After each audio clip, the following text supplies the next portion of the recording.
You gonna have me just completely You run it? Are live. you? I was going All to right, all introduce right. you. I was going to And yes, introduce I was gonna let you do it. I was gonna let you do the introduction. Shalom, shalom.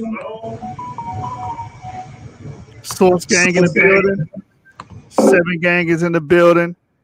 Tonight we got a special episode from my brother Lion Farm, and he's going to be presenting the story of Israel is in the blood.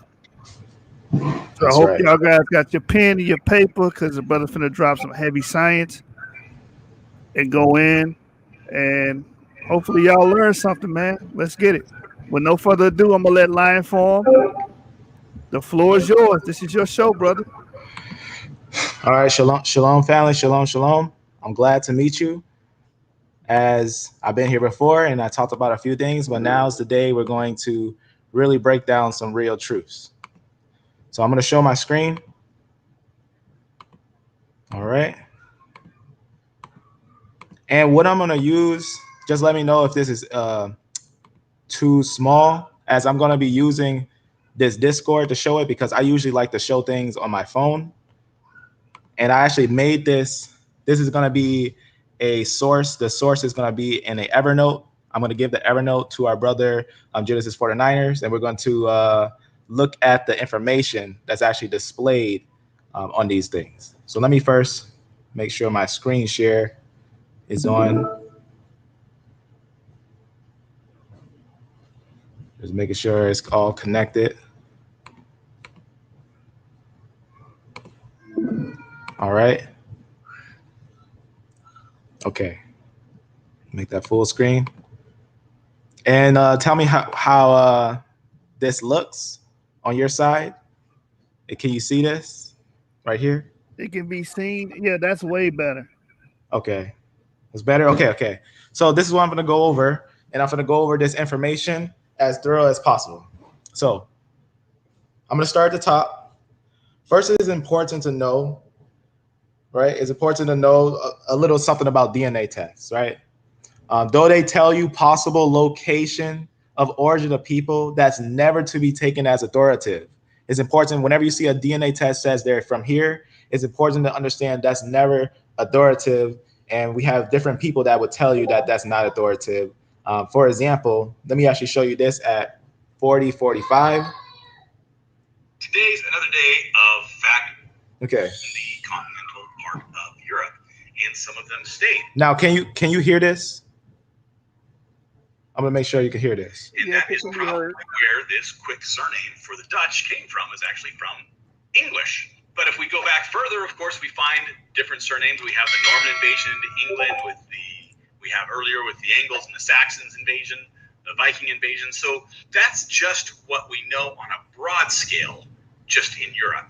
We have these groups moving all over. So is it unusual to find, let's say, Scandinavian DNA in France? Well, no, because we know that the Vikings, invaded France. We certainly find it in England and Ireland. I'm gonna jump a little ahead to 45. But it's not unusual to find. So pinpointing specific locations, I don't put much weight in that. Basically because we really don't know what the DNA profile of the people that lived there 500 years ago was. We don't know what it was 1,000 years ago. We can assume that it's very similar to the ones that live there now that have had their great-grandparents. But if you imagine, hey, if your great-grandparents were all born there, but their parents were immigrants from somewhere else, well, now you've got a different DNA that has been put into that group. And so now you're classifying something as English DNA, when really it should be classified as Dutch DNA or Polish DNA or Scandinavian DNA. So there's a lot of complications in that. And that's why I think that this is a fiction. I don't think that this is a fact. I don't put a lot of weight in companies that are saying they can pinpoint a specific location of where your DNA is from, because I don't think that we have the amount of data or even the type of data that we need to make that conclusion. If you want to learn more. So obviously the type of data you need is actually historical documents that actually record things of the past, that actually records the movement of peoples. whenever we use DNA, we must understand that it actually puts people into haplogroups, types of groups of who our people are more similar to. Now, there's an idea of where they can come from. Now, if they find ancient fossils or ancient bodies, and they're in a certain area, we can actually take that data as in they're in that area. But we can't take modern people today and say they always been in such and such an area. The reason why that's important because a lot of people, when they see people and say African American, quote unquote, they don't want to actually dig into the actual evidence. And do you know that actual geneticists, after looking at a lot of DNA, they actually are taking it into consideration? I want to show you a Dr. Nathan Nathaniel. Sure. I'm going to show you something right here. I just haven't I just want to show you this at the. It may be that JFES line is still out there, and because we've only. I'm going to show you something here at 4149. Well, if Noah is where I think he is, where they undergo massive population growth, is right when the central Mayan lowland civilization collapses. There are some who hang on in the Yucatan. 39 and 20 on here. So 39 and 20. Y chromosome and 10 lost tribes of Israel. What would you say in regard to that question? If I'm understanding this correctly, it's sort of a question of the Samaritans. The northern tribes get conquered, judged by God. Judah hangs on for a while longer. And it's really a question of the larger Jewish diaspora. Can we identify the lineage of Abraham? Because they call Abraham their father. And the short answer is, we don't have enough data yet to know for sure. But the exciting thing is, we should know as we get more and more Y chromosome sequences from peoples around the globe. So it's a question I hope we'll have an answer to in the near future. Sounds like we need to start our own company to do more Y chromosome research and mapping around the globe. So you see, he's actually right here. This is just one where he's admitting that they don't have the actual means to say what is Abraham's Y chromosome. So it leaves space to find it. So that's what we're going to do today. We're going to find it. And I'm going to show you that we know what it is. Let me go to 218 here. You can see him also talk about it here. Go up a little bit. Can you discuss? Actually, I want you to hear this. I want you to hear this question that's going to be said here. A particular person, and maybe I'll ask this one. Give some others an opportunity. Are the Israelites from haplogroup E? Can you discuss this? I know you mentioned the Israelites and haplogroup E at some stage, but you want to talk further on that. In episode 19, I think that's the correct number, we dealt with the history of Africa and saw that there's this group E lineage that's split several times, and one of the most intriguing splits is between E1B1B, that's an ugly name, yes, and E1B1A. And the latter are much of sub-Saharan Africa. The former, E1B1B, are North Africa. And I went through the reasons why this appears to be the result of the Muslim Arab conquest around the time of Muhammad and the centuries following. What's intriguing is, so you have sub-Saharan Africa and perhaps the Arabian Muslims connected around maybe 500 BC, perhaps through Egypt or Nubia. So, who were these people? The Israelites would have left Egypt 1,000 years prior, but given the connections between Arabian Peninsula and Israel in terms of geography, could there be any link there? I don't know yet. I'm still anxious to find out, can we find a genetic lineage that traces back to David, to Abraham, these sorts of things? And again, because we're dealing with ancient history, for reasons I went into in episodes 21, 22, 23, we're having to await more samples to say anything definitive. Okay. So, in other words, you're going to come out with more in your book next year, because I'm sure you'll do some more research before them as well, but all this will be in a book for 2021. So now it's 2021, but what we're going to do, as you've seen, he actually admits there that they don't have enough information to say what is the right Y chromosome, because he actually admits, without a doubt, that the chromosome of the people, like, for example, I actually have to make sure I show this before we proceed further. For anyone that comes in and, we've seen where there's some chromosomes called the chromosome of the Kohanim. You probably heard that before. It's a famous chromosome, right? It's going to be your J lineage. You may have seen that before where they talk about that J lineage of the Kohanim. Now, I want to show you one quick video that he quickly discredits that. I just want to show that because I think it's important just to have that for reference sake. So he does touch on that. For those that's familiar with that so-called Kohanim J chromosome, he actually confirms that that chromosome is actually going to be of a certain stock. And I'm just going to get that out the way real fast, and then we'll move forward from there. So let's actually take a look at this real fast. Not this one. We're going to go to this one, 2718. I just want you to see this real fast. And then Lions Farm is Kohenum. Kohenum. Yeah, that's okay. That's a better pronunciation then. All right, so I'm gonna show you this. As you march downward to the modern era through the tree. In 1800 BC, the major European lineage, I should say the major, what I've called the indigenous European lineage, group I, and the major Turkish lineage, group J, are one. They have not separated. If you look at the family tree, what would become what I'm calling indigenous Europe, and what would become the Turkish people that would be up here in Central Asia, then come marching back through the Middle East in the late era, in the AD time period. On the Y chromosome family tree, they are joined. So who were they? Some of the other major lineages that would play such big roles later in history. Q, which would come to dominate the Americas. R1b, which would eventually become the dominant lineage in Western Europe. R1a, which I'm saying has strong evidence for being a Mongol lineage. All of those are a single lineage at this point in history. They all eventually appear to become Central Asian. But what were they originally? In East Asia, O, which would become 90. So I'm gonna skip these. Ones. All these are gonna be Japhetic. It's also important to note these ones at the bottom. These are the two this is what we're gonna look at. We're gonna look at D and E. That's what we're gonna be looking at. Now these right here are all different. These are all gonna be Japhetic, and then these ones are gonna be Hamitic, and then you're gonna see some that's Shemitic. Lineages S, K, and M, Papua New Guinea, Australia, so forth. They're all one at this point in history. In Africa, there is a division in lineages. Note what he said there is going to be a division. A and B is not the same as D and E.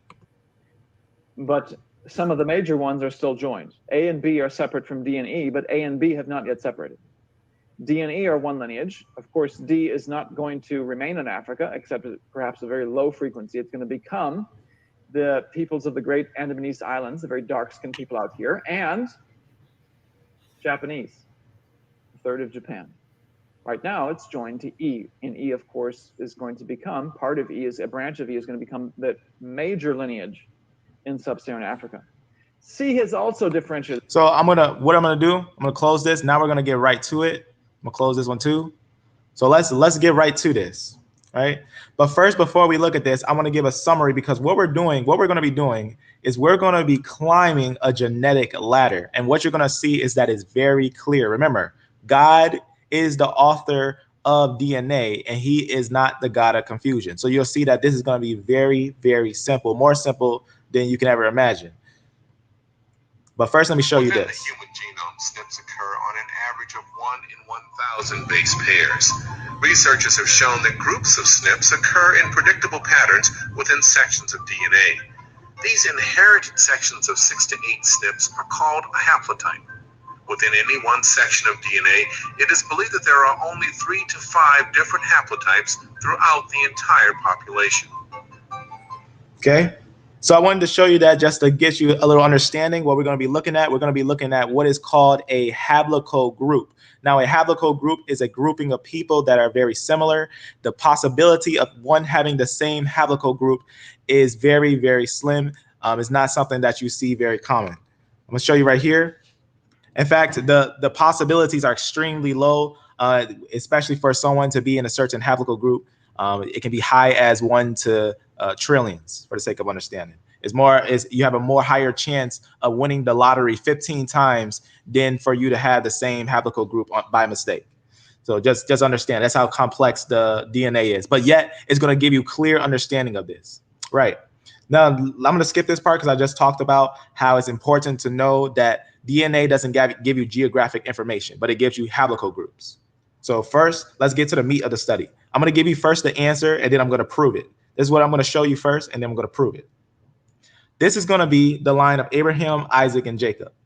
E1, now, whatever you were used to, try to put that aside, because I know some of the Facebook ideas that they try to make Abraham E1, actually E1 right there.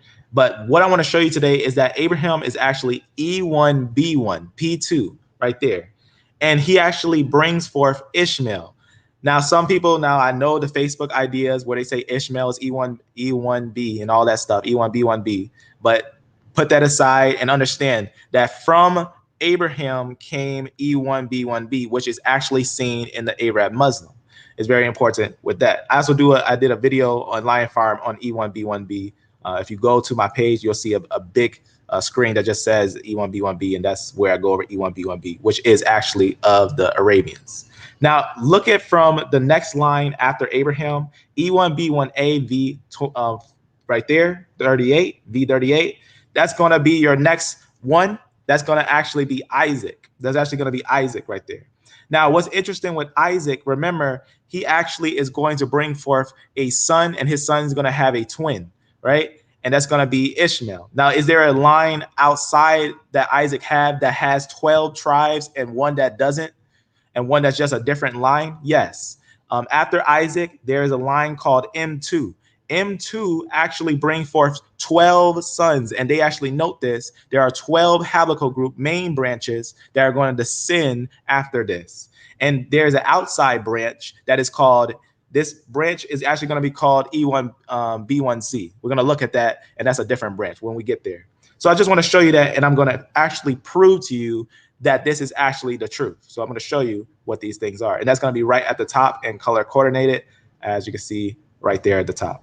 And this note will be in the description once is either in description now or it'll be in the description afterwards, as our brother put it in there. Now, right here, you can see right here, the best way to understand Israel is do the males line. Now, we know about the females line. We can do an understanding of it. We don't need to do that because we want to find Israel, the males, right? I just want to show you that we can know a little bit about the females line. They do have grouping for them. It's very similar. All the L lines are going to be Israel. If you see any L lines, usually that's going to be in the line of Israel. They're going to be actually a group of their own. As you can see here, they're their own group. So you're going to see L. Also, there's a ancient line in that, but I'm not going to talk about that right now. What we're going to do, we will be looking at the male line mainly, E and D. We're going to be looking at E and D in A00, which is only found in those who have E1B1A. So we're going to be looking at that, which is also nicknamed Y chromosome Adam. Also, we will be looking at the split of Noah, and we're going to be looking at that, and it's going to be very interesting. So I'm going to skip this part. This part right here. This is just something that is interesting. It's just extra interesting information, historical information to say some things. But I want to just skip this part because it's going to be talked about by the Natufian. We don't need this part right now. It just talks about how we have a lot of actual historic evidence that lets us know that the E Clyde, the E haplotype group was found outside of Israel. So I just wanted to talk about that real fast on some things, but I'm going to skip some of this thing because we don't need this right now, because we'll talk about it in a little bit. We'll actually get to this thing in a little bit, but I want you to understand this. Again, A and B, I'm going to skip this part because we already addressed, and for those, if anyone doesn't understand, Africans, there's different types of Africans, and the word African actually is from those who are actually Shemitic. For the sake of understanding, there's actually history that lets you know that the word Africa was given to Africa by those who actually lived in Arabia when they actually moved to Libya and named it Africa. That's important to understand, that a lot of people in Africa, when you say African, it's not just one group. It's actually multiple groups that are in that area. I'm going to go to this 32 and 20. I just want to go to this so you can visually see what I'm saying here. 32 point towards a Turkish origin and 20. for much of the modern people by split perhaps by an invasion of these Bantu peoples? Could this be the Bantu expansion, which mainstream scientists confirm? I want to leave this sub-Saharan African history alone, though. Okay, so and turn our attention back to E1B1B. all right, watch this. North African and East African lineage, because it holds some even more clues that lead us closer to ancient Egypt. It's not just an African lineage. It spills over at low levels into the Middle East, the Arabian Peninsula, the Levant, so Israel and such, Jordan, Turkey, and Southern Europe. Basically absent from Northern Europe, Eastern Europe, India, China. It's North African, but also here. And this represents then the fulfillment of the promise that so-called black-white people exist. Light-skinned peoples who have African ancestry. Now I have to correct something. I've said they've had it for thousands of years. In developing and doing the research for this presentation, I'm going to add a little caveat that we'll get to momentarily. But notice, there's a strong, dominant African lineage that has a presence in Spain, Italy, Balkan Peninsula. There are Europeans running around, probably look like me and Ken. And this is going to have spillover into the Americas, Australia as well, other places that were settled by Europeans. There are people who have ancestry in Africa and don't know it. Could be white supremacists who have ancestry in Africa and don't know it. Who are these people? To answer that question, I want to bring in the question of language again. So I'm gonna move a little ahead because I want you to know that it gets to the point where you are gonna know that these are actually gonna be people related with the Islamic conquest that happened, and he also knows because they spill over with the J of the Turks, and he knows that they are gonna have some mingling going on. But I want to show you a certain part here a little later on. So right here, you can see they're talking about the Turks and all those things, and you can see he basically just talks about how they spill over. And these are actually going to be the Arabs. So you can see right here how they blend in a little bit. He talks about that a little bit. The combination of J and E1B1B fits the distribution. You have to remember that after Muhammad comes the Turkish peoples, and it makes sense. There's an intriguing geographic correlation that I want to explore further. Who are these E1B1B peoples? So let's go back to the tree. I'm going to skip a little ahead. Mutually exclusive. Right here. E1B1A is down here. So in a sense, we're getting about A and B. This is what we want to look at. We want to look at E1B1A. These two E lineages cover most of Africa, and they're sort of mutually exclusive by and large. They're basically North African and Sub-Saharan African lineages. This is the dominant lineage in dark-skinned African people. Well, these two lineages have a common ancestor around 500 BC. Again. Now, if you note here, he says that it's 500 BC, but you got to know what he's working with. He's actually working with the system that the people that designed. Now, let me show you something. You got to understand what he's actually working with here before we proceed forward. Let me go back. I'm going to go to something here. Now, if you ever heard of the out of Africa idea, you probably already heard how they try to say the DNA matches the out of Africa idea. Well, that's false. The DNA doesn't match the out of Africa idea, and they admitted themselves. It has to do with two lines, the BT and the CT haplotype group. Now, I'm going to show you what it looks like on the tree right here. You can see right in the middle, there's going to be CT right there, and then BT right here. Let me show you what it says about these things before I continue on. Watch what it says here. First, let me go down to something, and I want to just read you a quote here. As I did live on this, a 1 hour live, if you want to see it, it was a whole, like a little hour or two where I actually go over that the out of Africa idea is false, and they admitted themselves. They actually admitted themselves, as it actually says right here. This is actually on a real genetic report. Watch what it says here. Apparently, they were too focusing. They were too much focusing on bending the data to fit out of Africa. Now, that's important to understand because they actually knew for a fact that when they brought up the out of Africa idea, they actually witnessed that the Western media was cheerful and supported it. But they actually put right at the bottom, in reality, there were practically no other genetic justifications. They actually admit there's no genetic justifications because what they do is that they engineered B2, where you see BT, you see BT right there? BT is actually younger than CT. And what they do is actually have the African groups. Now, if you look on a common chart, besides these arrows on here, you'll see that it'll look like A is actually descending into BT. They actually witness that that's false because it actually degrades over time. It doesn't descend because what they try to do is illustrate Ham. Basically, everyone began as a Hamite and became a Shemite or became a Japhanite, which we know isn't true. But watch, they even admit it on here.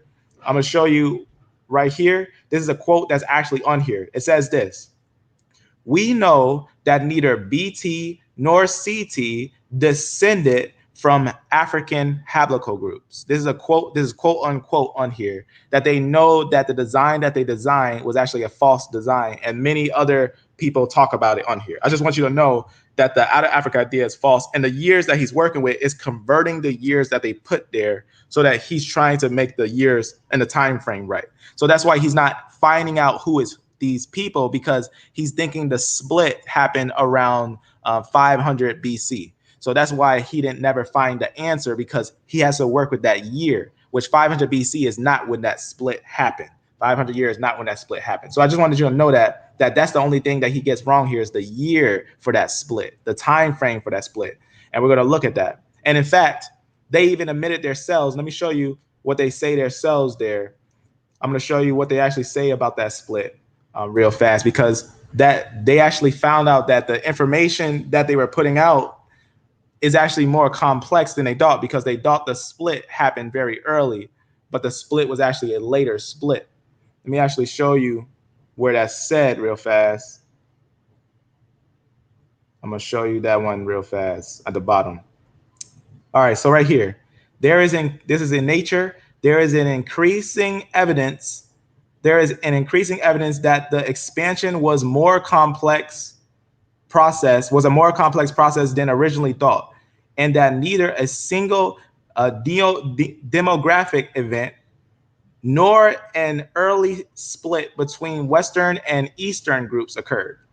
It says, and then basically they talk about the study on how they know that it's more of a complex idea. So they basically letting us know that the split was at a more further back time. It was at a more further back time. And with that, I'm going to actually read this right here. Watch what it says right here. This also talks about the split and how they got into Africa and a couple things. Africa supports the suggestion of rapid expansion. The reason why is because if you look at where these groups are, just like how he showed on his little thing, if you look at where these groups are, this is what it would look like. You can see the E1B1A all in the lower, mostly in the western of Africa, some in a little bit of the south, not for too much in the lower. And it's because there's going to be A lines down there. And you can see right here, we can see also Ishmael, right? And we can see some in the lower, and that's because there's a lot of A lines, a lot of them mixed down there at the bottom. But you can see most of the pure ones are going to be usually around the Horn of Africa, where you see right here, well, the Horn as in this area where the Arabian Felix is right here. And you can see this is going to be the E1B1B. This is going to be your E1B1A. We can see a clear difference between these groups. Now I'm going to go back up, and I'm going to read this to you. I want to read you what this actually says over here. Let me actually go up to it, and I'm going to read you what it said on this thing. It says, Africa supports the suggestion of rapid expansion because of the separation of two major waves around, they say 3,500, basically year before present. YBP is year before present. Now, it's important to note that obviously there's no millions and billions of years, but let's work with the numbers. And the subsequent isolation of many groups, modern Bantu languages can be divided into West and East Bantu. Now, this is important because they say the suggestion was actually a long time ago, a longer time ago than actually what they was actually assuming. They was assuming that the people was actually in the land. And that's because of the false idea of the first charts they were bringing out, and they actually changed it around 2016. And they actually changed the idea because they actually tried to make it out of Africa idea by altering the information. They know it. They actually mentioned it themselves that they were altering information. It says is also suggested that although the Bantu speaking, basically the people may have replaced, now note this right here, it's going to note that the people, the original people of Africa were replaced. It says have replaced to a substantial extent hunter-gatherers in their past. Now, hunter-gatherers, they call the hunter-gatherers A and B. That's what because the reason why they call them hunter-gatherers is because they are actually more ancient. They say that they're ancient, but we know Ham is younger than Japheth. But they say that they're more ancient, but they have the A and B lineages. They're actually saying that the A and B lineage was actually moved from the area. They replaced the E1B1A, actually covered more of the area of Africa, is what it's saying there. That's why they call it the Bantu expansion. Is a classic talk that many geneticists talk about. Hunter and gatherers in their path, they have also in some places coexisted and interbred with the original inhabitants. So some places they have mixed. That's why you see in that lower area, you see a lot of E and you see a lot of B and one. They're going to be in that area. Think, a mix Israel and Ham. That's not uncommon, right? Think of Judah when he mixed with a Canaanite woman, and a lot of things that had happened in those times. So you already can see that Israel had mixed in very early and different times with Ham. So sometimes that would happen. So now, but isn't it also important? Ham is not Shem, right? That's the most important thing. Ham is not Shem, and Shem is not Ham. And they note that. They actually note that is important. Now, I'm going to skip this part because this actually goes over something that I'm going to come back to, but I'm going to go down real fast. Now, I want to show you that I also verified with family tree DNA because it's also important to know different DNA tests they have different professions, but I'll talk about that. I double checked this with family tree DNA. I double verified on which branch are ancient branches that no one has today, but was seen in the past to verify the findings are sure and true. Because if someone has some of these older branches, that means that those are actually going to be not what we're actually looking at. It's actually going to be, these are going to be modern branches. But if we confirm that they're older branches, then that can be indeed potential Abraham, Isaac, and Jacob. And the oldest one is M2, which is the last one before the split of the 12. Watch what it says right here, what they sent me. Thank you for contacting family tree DNA. We won't predict you to E1B1A exactly, which is also known as EV38. However, we will predict you to EM2, right? Because EM2 is where it breaks off. Now it says, which is one of the major subclades of that haplogroup. Obviously, subclade is actually going to be our basically stop point. It's basically everyone, whoever is Israel, they're going to all be linked to this EM2, which is actually going to be basically E1B1 for the sake of understanding. It says, which is one of the major subclades of the haplogroup, which being predicted, it would mean that you belong to E1B1A, obviously because of the branch, how they connected. Now, the reason why I contacted family tree DNA, because if you look up these different DNA companies, each one has a different profession on what they actually are more focused on. And if you want to expert in Y chromosome, you want to go to family tree DNA. That's going to give you a direct and more professional targeting on E1 lines, like your Y chromosome. Now let's look at this interesting line. I want to show you an interesting line. Now, when we look at this, you can see Abraham, Isaac, and Jacob, and this will be the 12. And I'm going to show you that they actually mentioned that there's 12 branches that comes from Israel. In fact, let's go down to that real fast and talk about that. Is there 12 branches that come from Jacob? Yes. There are 12 branches that actually proceed from Jacob. Now, watch what it says here. Of the possible 17 haplogroups, 12 were observed in the complete data set with E1B1A model. You heard what he just said there? I'm going to show you another one where they actually did a later test, and you can see right here, because remember, at first they only had a few haplogroups. They only had 17 haplogroups. But after a lot of testing, this was older. After a lot of testing, now they have 20. They have 20 different haplogroups, right? You can count them. Like, for example, what does that mean with those different haplogroups? Let me actually go up here to a chart with haplogroups groups. So we can look at that, which I believe is actually somewhere right here, right? We can count them. Once you can see A, 1, 2. I'm just gonna count down from A to S, right? 1, 2, 3, 4, 5, 6, 7, 8, 9, 10, 11, 12, 13, 14, 15, 16, 17, 18, 19, 20, right? And you can see it's gonna be a couple of different groups. Obviously, there's also a little more on this one for the sake of understanding, as this time frame would be on what they had, because they also found C. C was also an interesting find that they had found. But let me show you what it says right here. You can see right here, now they got 20. It says the comparison with data from Africa allow placing the most likely origin of 12 out of 20 potential founders. The results pointed to multiple origins when they still try to tell you their origin, obviously. But you can see right here, it's talking about, this is actually talking about E1B1A. So it says, again, obviously, remember, it does not give you geographic location. Don't let them try to tell you the location of where you're from. There's also a lineage that they found that they could not trace. The reason why is because that's the A00. A00, they could not trace to anyone because it's not linked to anyone. But let me actually show you. I meant to put this thing on Wi-Fi so it can have some signal. All right, let me show you something. So you see how that's 12? They let you know that's 12 branches in E1B1A. That's extremely potential for Israel, right? In fact, not just that, there's one more thing that few people actually know. Let me actually unlink this thing and link it back real fast, because I just turned the Wi-Fi on and I want this to be fairly smooth.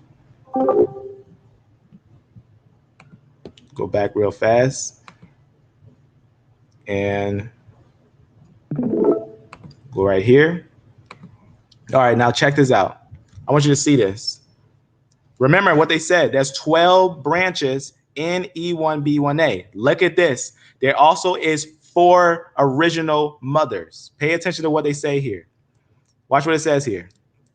It says, among the 120 DNA donors composing, basically it says, it talks about the 4 Beninese population samples, genotyped, according to the polygyny given in basically as figure 1. It says 12 Y chromosome haplogroups were observed, right? 12, like we said, 12 Y haplogroups were observed. Most of the individuals belong to one of the 4, note this, one of the 4 subgroups. What does he mean, the subgroups? Now we're gonna, and I already put these subgroups down. I'm gonna show you that these are actually 4 branches that branch out and gives you those 12 groups. It's actually 4 groups that are actually gonna have 4 different mothers. And I'm gonna show you that is the mother that's actually affecting this. It's the mother that's actually affecting the Y chromosome. Few people actually notice that the mother's line actually affects the Y chromosome. Here's the arrows. You see the arrow right here? He's actually, and it actually tells us those numbers. Here's those groups right here at the top right here. Note these groups right here, these 4 groups. So you can see this is going to be one group. This is going to be another group right in the middle. This is going to be another group on the side right here. This is going to be a group. This arrow right here just leads to more, which is right here, different group. So you can see 4 branches. And let me show you why that is. Let's go down and I'm going to show you why there's 4 branches that's like that. I'm going to go down and show you that real fast on this thing for the sake of understanding, as I think it's important to see this as well. Watch what it says right here. So remember with the tribes, obviously there's 12 tribes and they had 4 mothers, right? Leah, you see what's going on there. Let me show you what's going on here. So you see the 4 mothers right there. Let me go up here, right here. Watch what it says here. Right, you see how they just confirmed to us again? It says 12 Y chromosome haplogroups were observed. Most of the individuals belong to one of the 4 subgroups. So he tells the 4 groups. Now, why are there 4 samples? Why are there 4? I'm going to show you what actually 23andMe says. So they're a little more understanding on some of these things as well. Watch what it says here. First, understanding a little bit more about the Y chromosome is helpful. The Y chromosome does undergo recombination with the X chromosome. You heard what I just said there? it said that the Y chromosome does go a recombination with the X chromosome at its ends. So it tells you that 95% will stay the same. The female's Y chromosome alters a little bit the male's line. And the reason why you got the 4 different main lines that branch out from those 12 is because of the 4 mothers with your X chromosome. That's the reason why it's like that. So you can see that's going to be evident of the 12 tribes and 4 mothers. That's your evidence for the 12 tribes and the 4 mothers that are actually there in Israel. So I just wanted to show you that. And as always, this link is going to be in the description so you can actually see these things yourself, as they're always cited with their sites and the links that are actually to them as well. Here's an example. Now, I don't know exactly what those 12 branches are. I want you to understand that. But I made an example of what it would look like. This is what it would probably look like for the sake of understanding. And understand this first one, M2. Remember how we verified that M2 is an ancient branch? That's an ancient branch that no one has, and that's where the 12 descends from. That's where the 12 comes out from, which they also note that there's 12 branches that come from E1B1A. Now, note here, this E1B1A right here, it gets 12 branches that branch off from that M2. M2 is Jacob that has those 12 sons, right? Now, let me show you something real fast. I'm going to go down and show you this example. From M2 comes these 12 branches. Now, obviously, I don't know the exact 12, but this is what I just show you this for example. This is an example. As I also put this here again, this is a sample of what was said for a visual. This is a sample. This is a sample. So basically what it's telling you, from all these branches, you will have 12 branches, and from these 12 branches comes us all. All of us come from these 12 branches. They basically saying when you ultimately trace it back, there's 12 branches where everyone comes from. That's actually what the geneticists find. That's actually what the geneticists find. Now, we also got to verify the Ham, Shem, and Japheth split. We got to verify that they do sit on a split of Ham, Shem, and Japheth. Let's actually verify it. But first, we have to verify, again, that B2 and CT. Why? Because if you look at this, it looks like A is descending into BT, but that's not actually how it's designed. They know that the African, like they said, word for word, right? Like I showed you, it just told us that the African lines do not actually go into them. And there's actually right here, what you're seeing right here, this is a genetic information that you actually see. Another geneticist tried to challenge the person named Dr. Nathaniel Jensen. He tried to challenge him, but that didn't go so well. Obviously, because he basically just showed that he's right. He basically showed that Jensen is right in all that he's actually pointing out. Because what Jensen actually pointed out, that there are, I'm actually put it like this because I found out Jensen has an A in it. You can actually see he mentions this. This is someone else. This is someone that was examining Jensen's work. He said, it is true that the 3 major haplogroups have long been recognized by mainstream science. You hear what I just said there? It's basically saying it is true that the 3 major haplogroups have long been recognized by mainstream science. That means that there are 3 groups, Ham, Shem, and Japheth, and mainstream science actually recognize that. And he puts the arrows there to show you that he knows that there are 3 different groups. We can actually identify those groups. Now, just to verify to you one more time for the sake of understanding, that, let me go down a little bit right here. This BT, if you can find evidence of this BT being younger than CT. You see right here where it says 50,000 years for this BT right here. The reason why is because they try to put that BT obviously right there.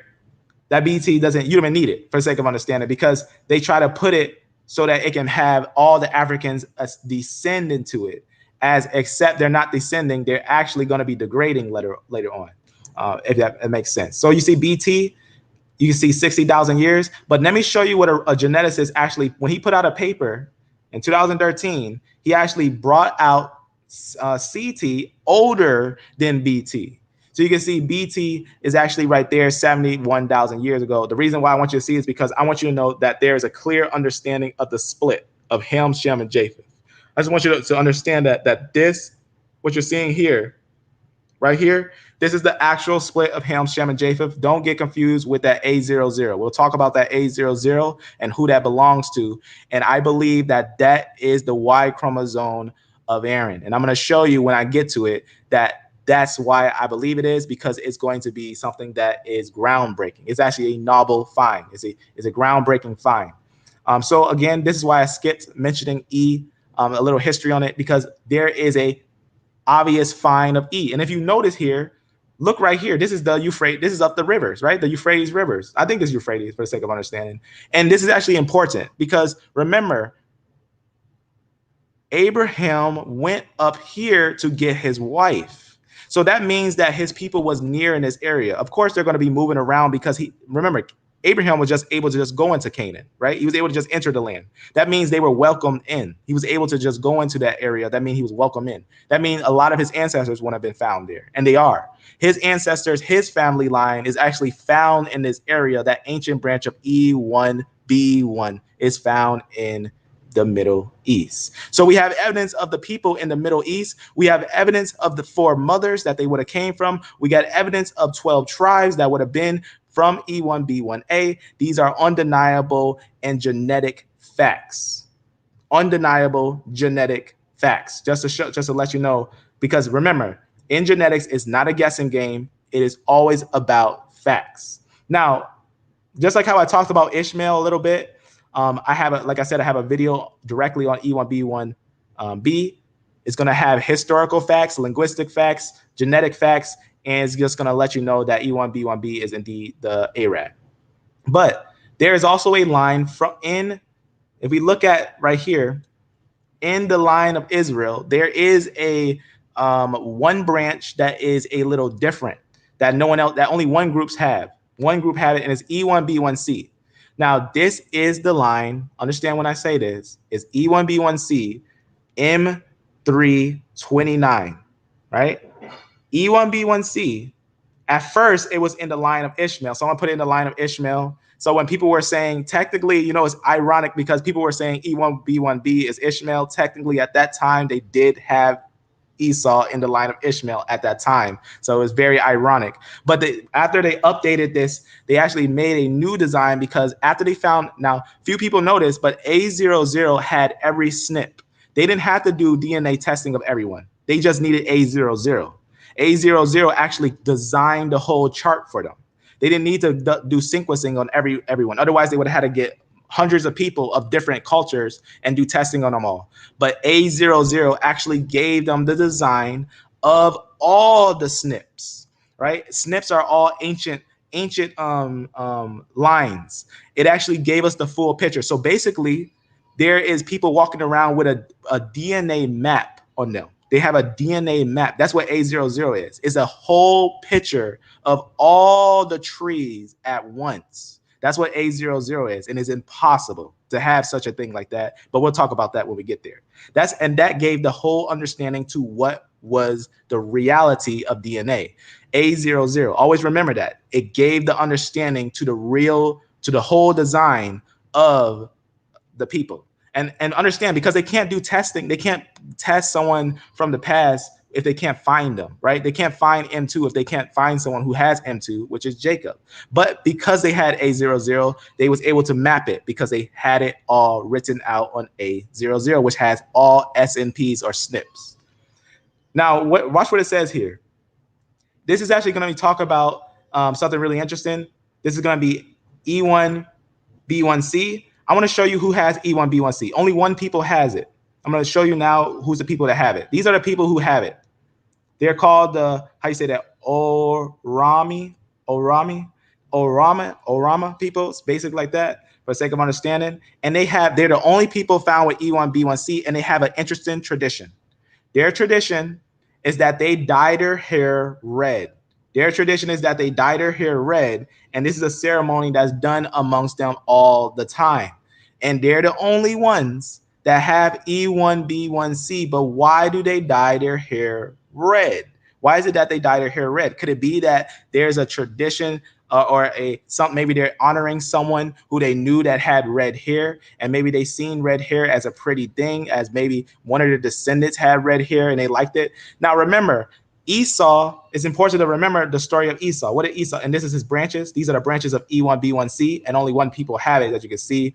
And it's also important, obviously, the female line is in multiple different people, but the male line is only in one. Remember what it said about Esau, right? Esau actually mixed in with the Hittites. You can see right here, Esau took his wives of the daughters of Canaan, right? Of Canaan, the Hamites, right? And then he took a Hittite, which is also a Hamite. So he took a Hittite, who was also a Hamite, 4 Hittites. He actually got with 4 Hittites for the sake of understanding. And he got with Ishmaelites. He got with Ishmaelites. So he got with Canaanites, he got with Hittites, and he got with Ishmaelite women. That's very important to know. And that's what we see when we actually look at some of the genetics. They're only found in this area in the, Ethiopia, right? That's the only place you find it. So this line is rare. It's actually extremely rare. And this is one of the only places we can see that. It's the only place we actually see that line. And remember, it's going to be under Jacob. Remember, it's underneath Jacob, but it's going to be a different branch, right? It's going to be a different branch, yet it's underneath Jacob, right? You can see it's from Jacob, but it's going to be a different branch. Well, next to Jacob for the sake of understanding, not from Jacob, from Isaac. As you can see, it's from Isaac, but not from Jacob, though it's going to be related to Jacob, but not of the 12. They noted the 12, but that's not going to be the same as this one. So there's the evidence of Esau in the line of Israel for the sake of understanding. Now let's actually go on and look at something else, because obviously we're just scratching the surface for the sake of understanding. As this note is for you, this is a solid piece of evidence for anything that anyone can throw at you, because you cannot debate genetics. In fact, let me show you something about genetics and about those SNPs and those things that I was just saying there. I want to show you what, and like a STR and things like that. I'm going to show you something about that a little bit right here. I'm going to show you this. A short tandem repeat, or STR, is a region of DNA composed of a short sequence of nucleotides repeated many times. Since the number of repeated sequences in a given STR varies from person to person, pinpointing these variants can be useful in DNA fingerprinting. As the name implies, the repeated stretches in STRs are short, only 2 to 10 base pairs long. For this reason, and because they are dispersed more evenly throughout the genome than the longer variable number tandem repeats, or VNTRs, STRs are favored by forensic labs. Large databases of information on STRs in the general population tell analysts how much variation exists at any given STR location. That information can help forensic analysts determine the conclusiveness of a match between 2 samples. If 10% of people have the same number of repeats at a given STR, for example, finding a match at that site is merely suggesting that 2 samples are a match. If 2 sites with the same prevalence match, the odds drop to 1 in 100 that the similarity is coincidental. Now watch what it says about the odds here. Watch what it says about the odds. If 13 sites match, the odds that any 2 people would possess such a fingerprint are so small, about 1 in 10 trillion, that the result can be considered a definitive match. 1 in 10 trillion. For them to make a mistake, on the DNA is a 1 in 10 trillion chance. Do you understand that this evidence that you actually see in the genetics is so tight, it cannot be altered ever. It cannot be altered. In fact, let me show you something. Let me actually show you something real fast. Let me close this. I want to show you something. I'm going to show you something that's really interesting. I think you should see. Let me actually show you something up here. Right? Because they can't change it. They can't alter it. In fact, they can't change it so much. In fact, it's down here. Let me show you something. Few people notice about Y chromosome. The Y chromosome is basically like it's like a jewel. It's like a jewel. It's like a jewel that lived. It was a live jewel, and once it was completely filled, it froze in time. It's unchangeable. Right? For example, your genetics are the same as the last group from almost 1,000, 2,000 years ago. They actually mentioned right here, MTRCT actually is going to be your basically the most recent common. That TMRCA actually means the most recent common ancestor, right? It's just saying the most recent common ancestor, or the TMRCA, for E1B1A as a whole was estimated. Watch what it says here. It just says 6,000 years ago. You heard what it said there? It basically just lets you know that from the beginning of time, it says that the people, their common ancestors, they're from the beginning of time. But let's look at this next one. Watch what it says here. With the most common ancestor, or the TMRCA, for the youngest haplogroup group. Watch what it says. Now the youngest one, which is E1B1A8A1A. This is the final and last change in the Y chromosome. And guess when that happened? It's not yesterday. It's not because someone was born and they was another person. It's because it stopped and froze in time almost 2,000 years ago, years before present, right? The YBP, that's years before present. The last time your Y haplogroup changed was 2,000 years ago. That means you almost got the same Y chromosome as the time of the people that left Jerusalem. That's what it's saying there. It's saying if you find someone in Jerusalem, you might find that they have the same haplogroup type. That's what it's saying there. It's possible to find someone with the same haplogroup type because it stayed in place and did not change for almost 2,000 years. That's how advanced 1,000 to 2,000 years, for the sake of understanding. That's how advanced the Y chromosome is. It's frozen in time as a genetic piece of evidence of the actual people of who they are. And in fact, guess what you see when you go to Africa? You see some of the purest people. In fact, you know, usually the only mix you see in the Israelites is E1B1B, or sometimes A or B, or you see sometimes R. You don't see a lot of stuff in them unless you get like certain groups like the Limba that has a high J. And the reason why is probably most likely from those Turkish invasions that happened, or somewhere upper in the area, because we already verified that the J is the Turk, for the sake of understanding. But notice right here, E1B1A is in a lot of people in that area, because remember how much people are there. So of course they're going to stay pure. If they're constantly mixing with different E lines, guess what's going to happen? They're going to be a very pure stock, and that's how we can see that they are Israel. This is Israel because they have 12 different branches that break off from one ancient branch, and we have evidence that their father brought forth the Ishmaelites. We have evidence of that, and we also have evidence of them remaining pure. This is what it looks like when you have a society ran by men. A men's society is where the women are actually coming into the men, but not a lot of the men are actually mixing. And we actually noticed that in the book of the Bible, because it says that even the men of each tribe had to usually stick to their own tribe. And we get that with the women, where it says if a woman goes to another tribe, she's absorbed into that tribe. She lost her heritage of the tribe that she was in before. That's actually, we know that because scripture lets us know these things. But let me go up and show you something. Let me show you something. This is what it looks like when you're mixed. This is the idea of a mixed design. This is the Ashkenazi design. Now, let me actually explain something to you right here. The possibility of this being Israel is slim to zero, -15. You know why? Because it means that this is a society. This is what a society looks like when it's ran by women. The reason why this is important, because you don't get when you mix with someone, you don't get half and half DNA. Like for example, if a J mixed with an R, you don't get half and half. You get pieces of DNA. You get partial points of DNA, right? So like, for example, if a J mixed with R, he would get a piece of the DNA, but he would get the piece of the recent DNA, not the ancient DNA. If you find ancient DNA in someone, do you know what that means? That means they're the same people of ancient time. That means they actually are descendants from those ancient people for them to get the ancient DNA.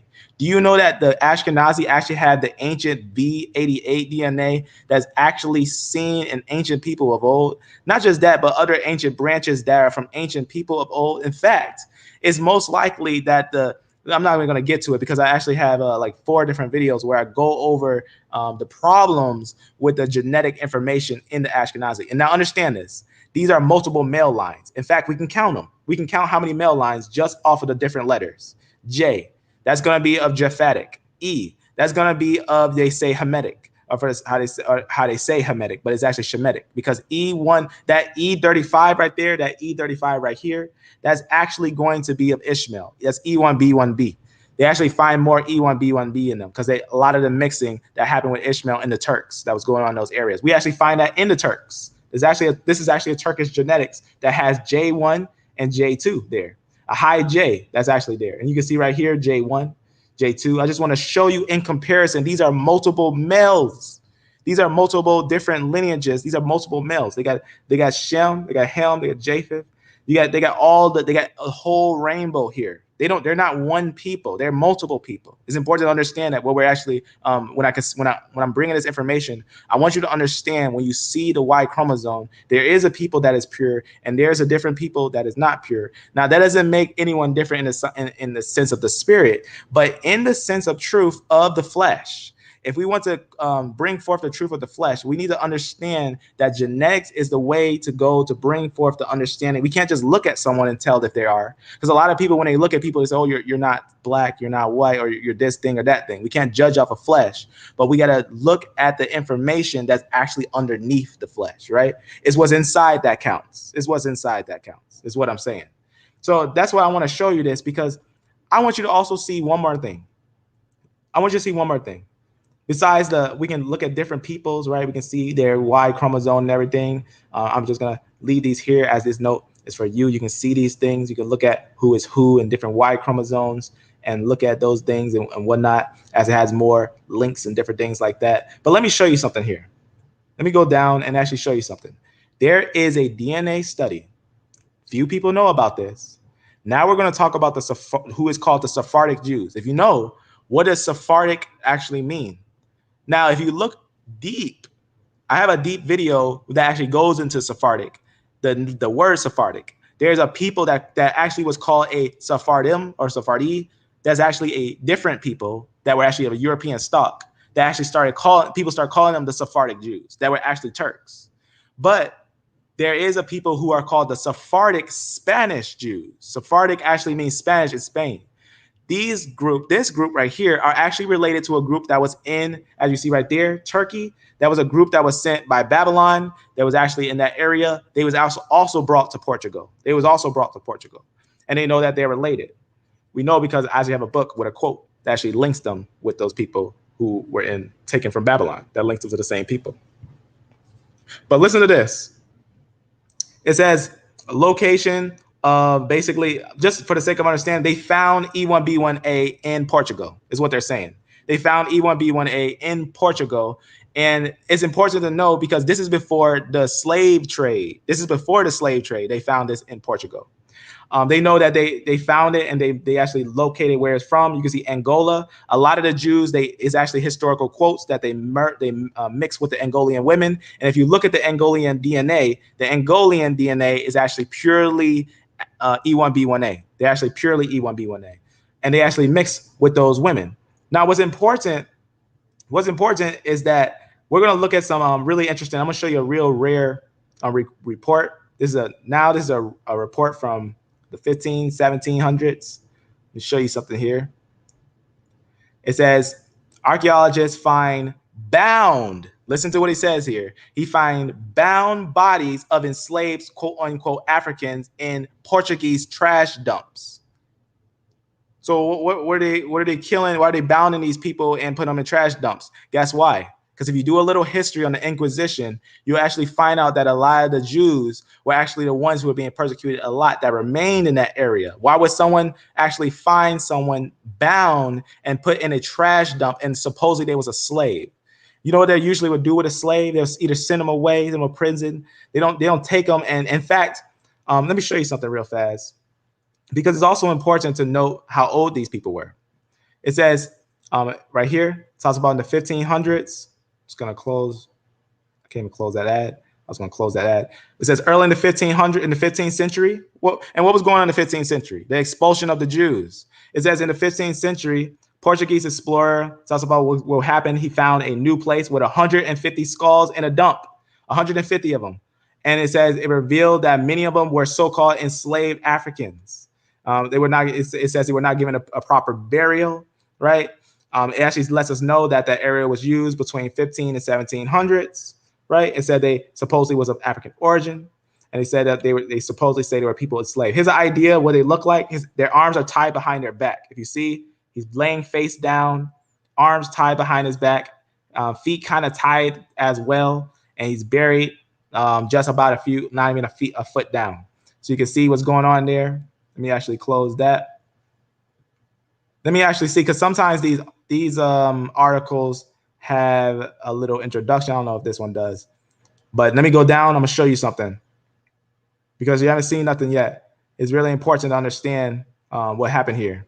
Let me see real fast. I want to show you what's said here, if this is the one.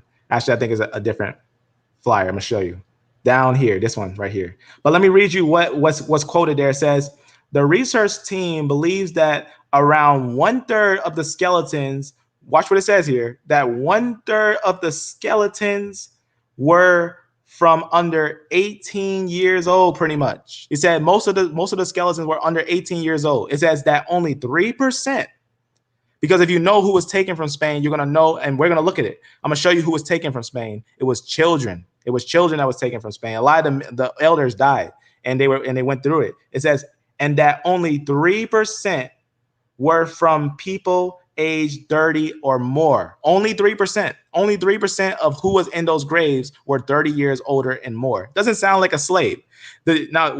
How valuable is a slave that's underneath 18 years old? How valuable is a slave under 18 years old? It doesn't sound like something you would just kill, tie it behind their back, and bury like they're a piece of meat. That doesn't sound right, right? It says, a few would know the historical sources to confirm these individuals that were bound and were buried are indeed the original Ishmaelites. These are the real Israels, meaning the real Israelites, for the sake of understanding. Let me show you another one. This is in Portugal. This is in Spain. This is what was going on in Spain, and we're looking at who they are. You can see this one buried right here. Skeleton found in Portugal, mass grave belonging to so-called African slaves. When did they have African slaves and just bury them in Portugal? We got to ask ourselves these things, because this is important to understand. They confirmed them supposedly had the West African or Bantu speaking, right?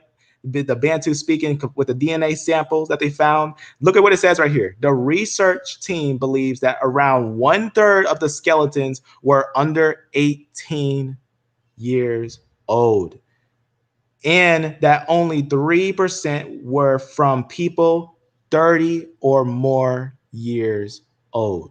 That's what they actually say right here, that these were children.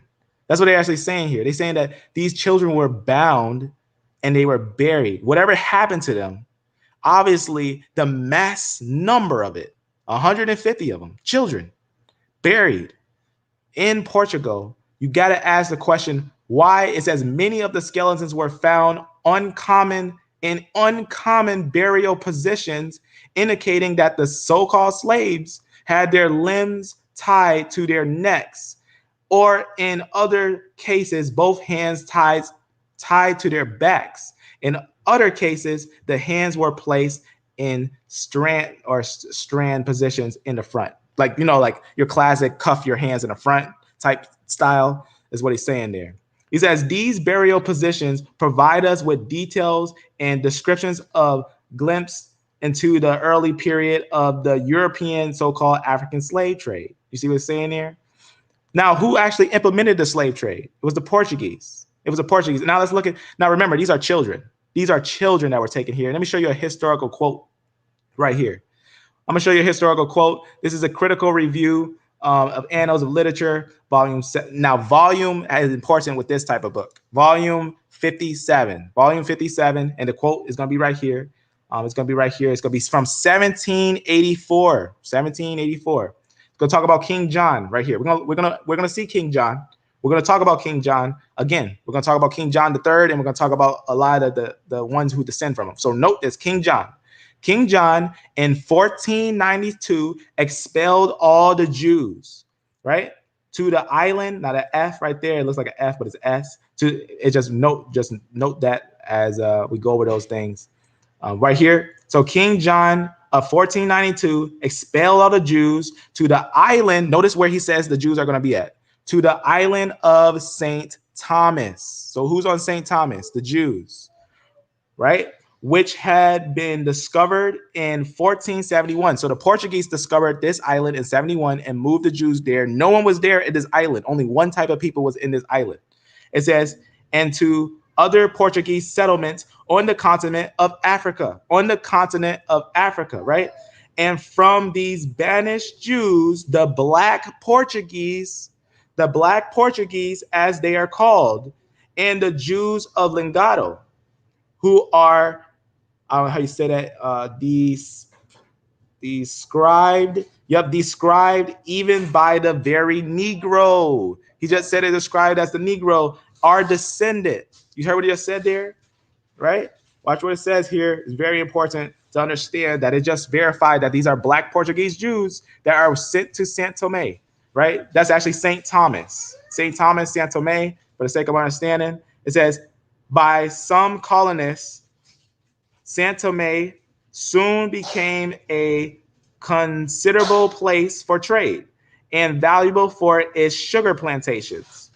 30 years after their settlement, not less than 156,000 arobes, or of dirty, basically a bunch of sugar, of pounds, of 30 pounds weight each. Basically talk about a lot of pounds of sugar, for the sake of understanding, of sugar were exported.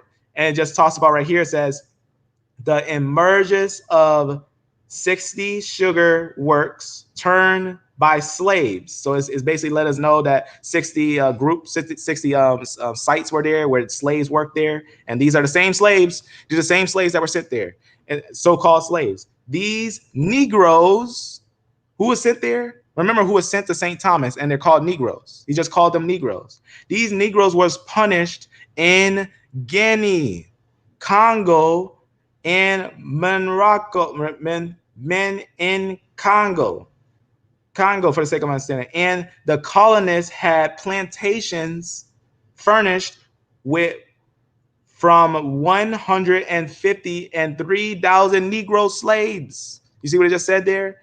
It says, in the beginning of the 16th century, the Spanish and Portuguese began to transport Negroes. Now, it's important to understand where the term Negro actually means, how far it goes back and what it actually means. There was a person named Yaya Negro. His name was Negro. And these children were actually his children, descending from him. And a lot of them actually started to come together and just call themselves Negro after him, because he became a very big person in Spain. You can look him up. He's a famous person. They'll whitewash him. Be careful of the whitewashing of Yaya Negro. Yaya Negro was how this word got famous. And also the Negro Valley, for the sake of understanding, for similar labor to the West. And notice they went to the West Indies. And where's the West Indies? It's going to be in America, where you actually see Jamaica, and the Bahamas. It says the Spanish Portuguese began to transport Negroes to similar labors to the West Indies and Brazil, by which the Negro trade was rapidly increased. And that's where the slave trade begins. Now you just know the history of the slave trade. Now you know the history of the slave trade, basically the summary of the slave trade. That's what you just basically seen right there. I'll show you right here. What you just saw was a summary of the slave trade, how it began from Portugal's, and they sent them to all these different areas, and that's where the slave trade began. Now you know about the triangular slave trade, direct history, quote unquote, from the time of the 1700s. Now let's look at these. Remember, where they send the Jews. One more time, read that top area. King John II in 1492 expelled all the Jews to the island of Saint Tome. That's St. Thomas. Now let's go and see this historical report. This genetic report. Now you get back to genetics. Watch what it say here. Remember, genetics, 1 in a trillion chance to make a mistake. Watch what it says right here. Saint Tome, or St. Thomas, island of St. Thomas. This says Saint Tome Isles were probably uninhabited at the time of the Portuguese discovery in 1471. You heard what he just said there? Let me just zoom out a little bit so I can see that whole thing. Watch what it says here. Okay, so Saint Tome or St. Thomas Islands were probably uninhabited at the time of the Portuguese discovery in 1471. Soon after that, the first settlers took place in 1486. Now this is actually going to be John, where it says Joan de Prave. That's actually John. That's actually the John that actually took them there, John II. It says, who took with him many Jews. Remember how we read that historical quote? The historical quote said he took Jews with him to this island, who took with him many Jews. One of the most controversial episodes of this colonization is the forced migration of Jewish children in 1492. The information, see how it's matching the history? The information about this occurrence is scarce and diverse between Jewish and Christian historians. Now, notice who was taken? Children. Notice what was taken. It says around 2,000 young children and teenagers. Remember how what we've seen with that report, that those were children that were buried in those graves? Can't deny it. Same genetics and the same people. Watch, you're going to see these are the same people too. 2,000 young children and teenagers were taken from their families, forcefully baptized, and sent to basically islands so that they could be far away from their Jewish faith. They grew up with a Christian education. They grew up with a Christian education and contributed to the population of the new territory, meaning that they became one at the territory. They actually are found in the same territory, and they're going to admit that they never left this area. They was never allowed to leave the island. They had to stay on the island. One of the main aims of the Portuguese king, you see this one's going to be his son. This is going to be John III. It's going to see right there, Joy.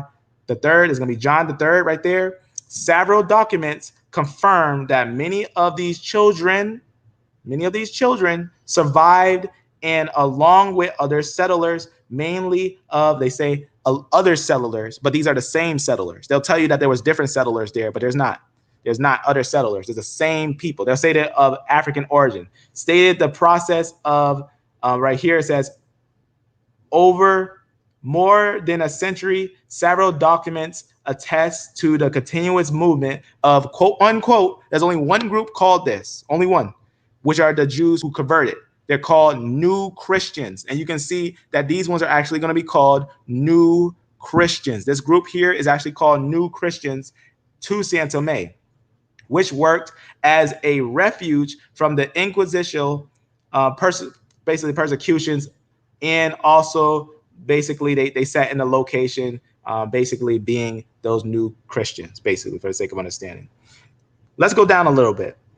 Let's actually look at this, because now I'm going to show you a genetic study. What you're actually going to see here, I'm going to show you that this is a real genetic study. Let me actually confirm it to you for the sake of the live. Actually, this is going to be I'm going to go back to that. I'm going to go to that for the children in São Tomé. But first, actually, let me click it. It's up here.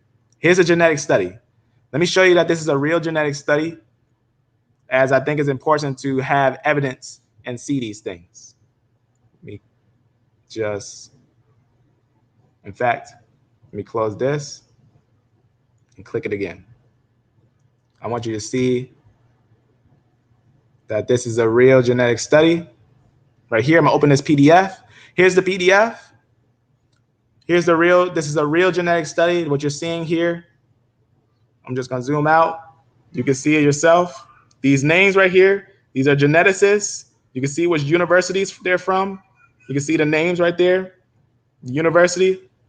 Just show that for the sake of the live. You can see it's going to be a real genetic study. And I'm going to read this right here on the side. It just says São Tomé and Príncipe are the two main islands basically located off the Gulf of Guinea. And you can see we're just going to talk about some things. They also note the decree after the Portuguese decree of the expulsion of many new Christians. Remember, new Christians are going to be Jews. That's what a new Christian is. That's the only people they call new Christians. They're the Jews. Fled to São Tomé, right? So it says there in São Tomé, the Inquisition was never established there, right? But the Portuguese were there. The Inquisition wasn't there. The Inquisitions of Rome, right? Rome had its own control, and the Spain, they also would go to Rome for approvals of different things and everything. And it just talks about, watch what it says here, several documents. Watch what he says about several documents. Several documents attest to the continuous movement of new Christians because they kept on documenting if they moved or not because they wanted them. They wanted to keep them there to these islands. You see what I'm saying there? They knew they was on these islands, and they knew that they was actually remaining here. And they actually says their name stayed. It says they shared surnames with those including in the historical reports as Jewish migrants. You see what it's saying there? It says their name stayed the same.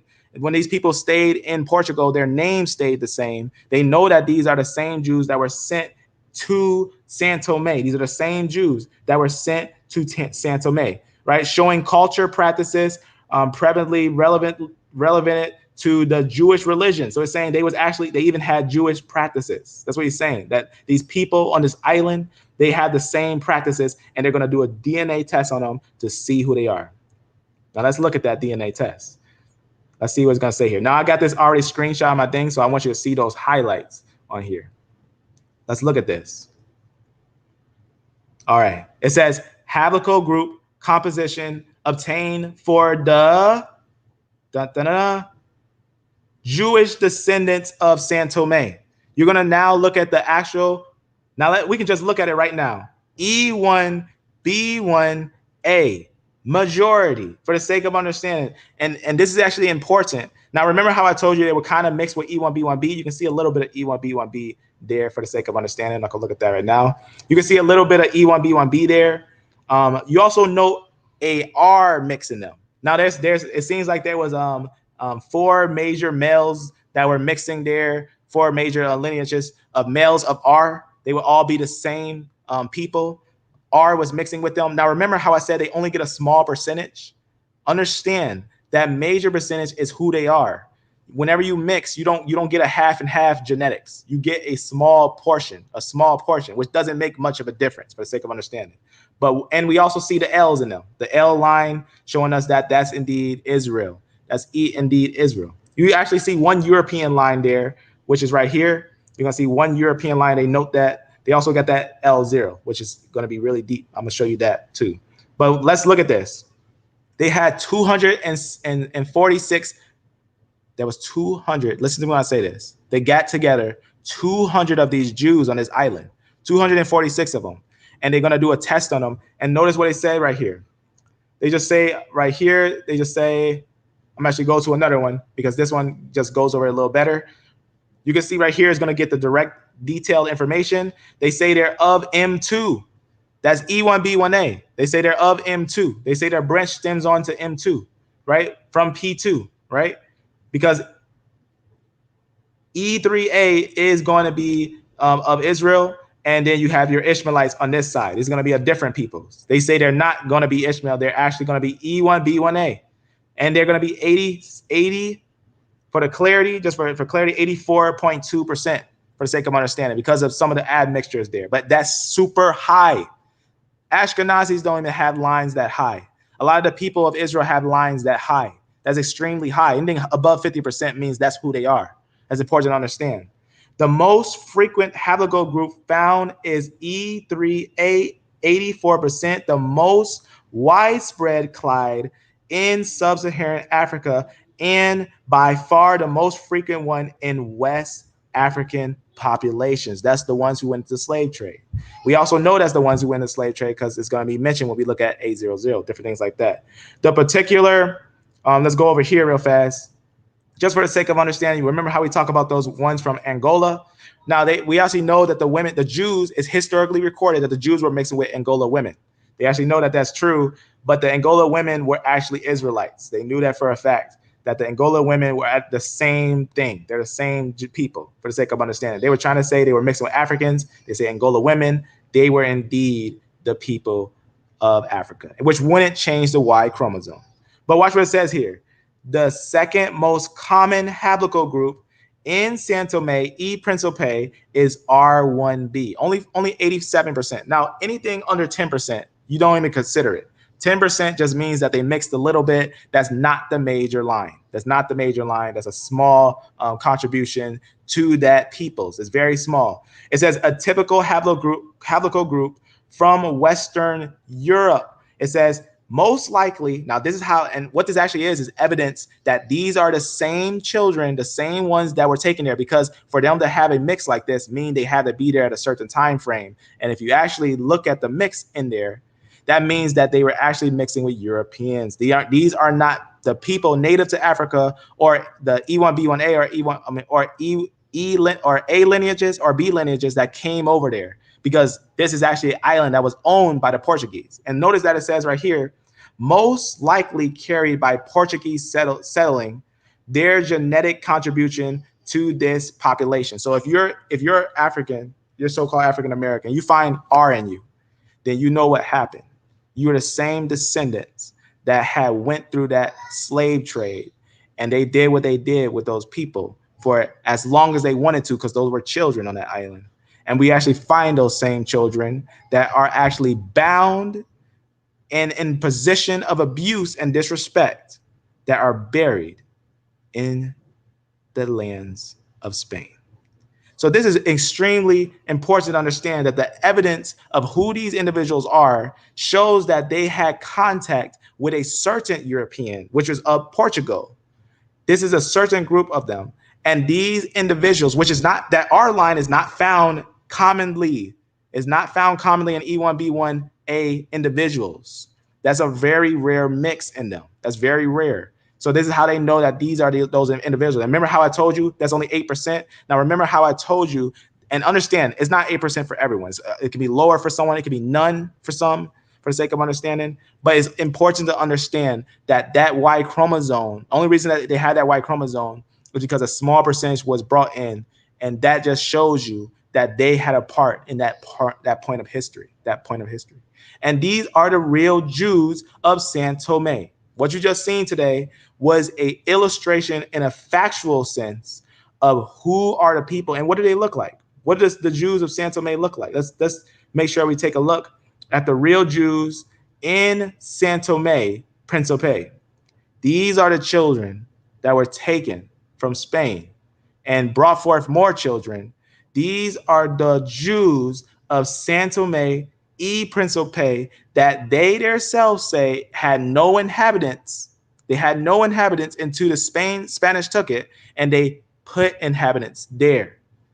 And you can see the mingling that had happened there, just to confirm that they had history together. These aren't just some people that just arrived there at their own will, but these are the individuals that are on San Tome y Principe, and these are the Jews that were taken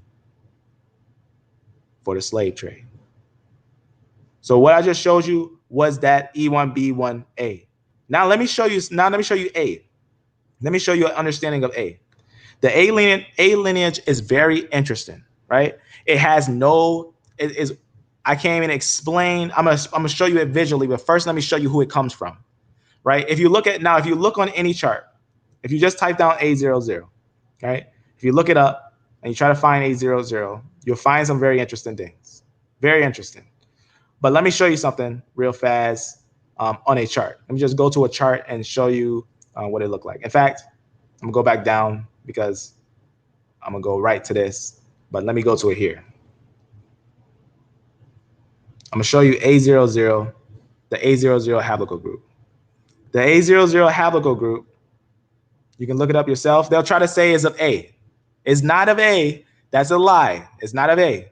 You see how it says right here where it says the known branches of haplotype group A is A00. That's false. A00 is not of A. It's important to know that. That's a false statement. Let me show you what A00 actually belongs to. We know it only is in one people. It is not in anyone who has the lineage of A or B or anyone else for that sake. Watch what it says right here. I'm going to show you where they find it. I'm going to show you multiple reports of they all agree. A00 participants descends from a former, because at first they found some people in some places in Carolina. It says A00 participants descend from a former slave family in South Carolina. The closest matches are found in Western Cameroon. So that's obviously right here in Africa. And it says right here, near the Gulf of Guinea. Now, it's important to understand Guinea was an area where they moved the slaves, and Guinea was an area that on the map of Africa wasn't there before. It was added on as they started to learn about Africa. It's important to know that. At first, it was Libya, and everything under that was Ethiopia, and then they found Guinea. It's important to understand that. The Gulf of Guinea, a prime location in the slave trade. It says there appears to be about 500 years between the participants and the samples from Cameroon, an age that speaks to the beginning of the slave trade, an age that speaks to the beginning of the slave trade. Now watch what it says here.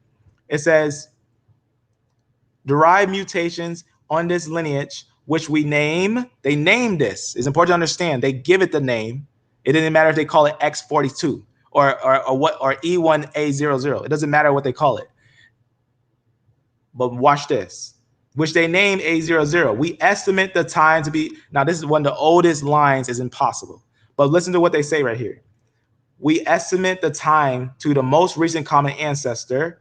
So right there, TMRCA, most recent common ancestor, for this line to be 3. Now listen to when I'm saying this. They're saying the most recent common ancestor to this line, meaning that it's not connected to him. It's not connected to Shem. It's not connected to Japheth, but it just shoots straight down. It's impossible. It's an impossible line. It's like a line that's put into people to identify them. Watch what it says here. It says it is 338,000 years ago.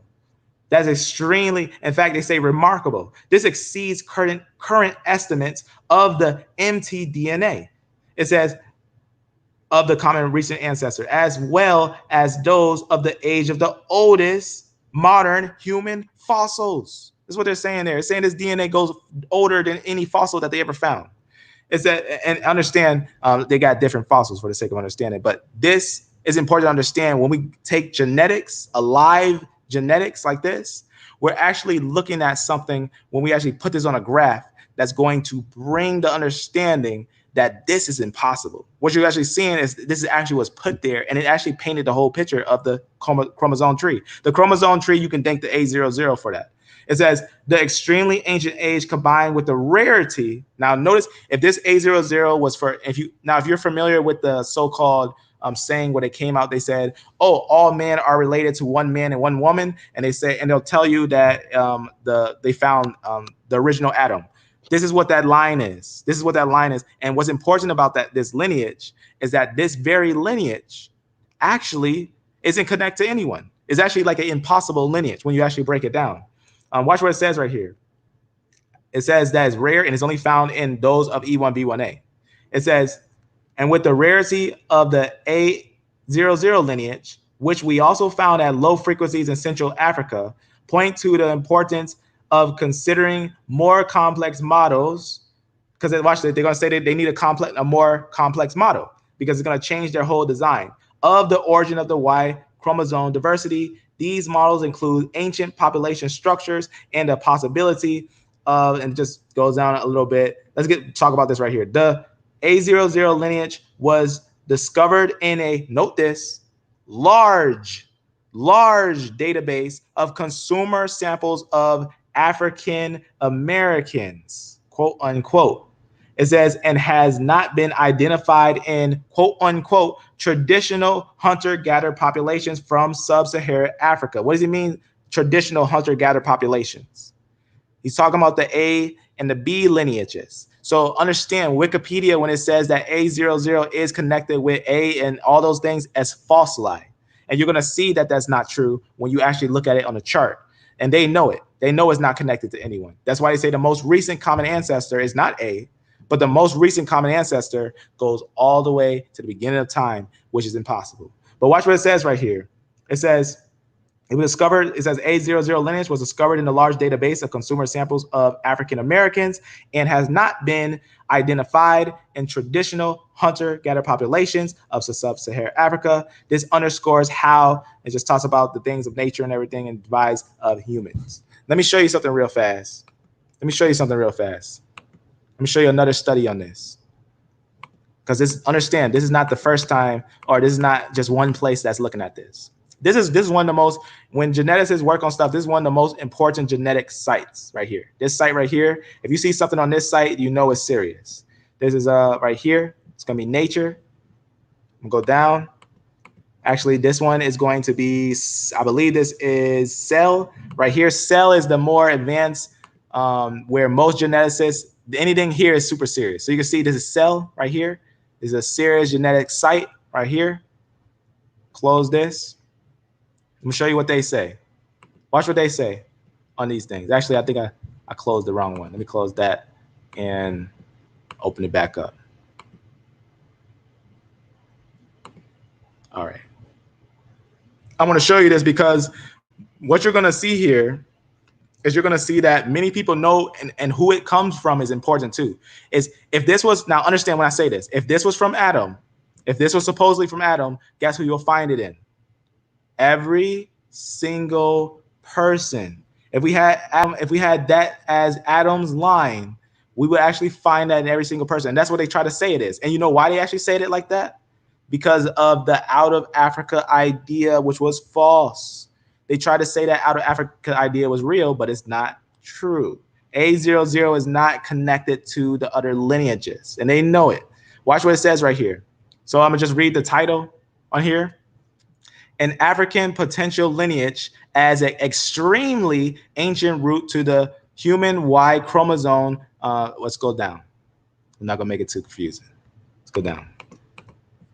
Right here first. It says, we report the discovery of an African-American Y chromosome that carries the ancestral state of all snaps. This is actually how they made the tree. This is actually how they was able to make the tree. For the sake of understanding, few people notice they actually made the tree because they had all the snaps, every design, every single person that ever been created is in this Y chromosome, is what they're saying here. That defines the basal portion of the Y chromosome pedigenetic tree. For the sake of understanding, let me go down. So just for a summary, just to make it clear, basically the so-called Negro is not the same African, not the same as Africans.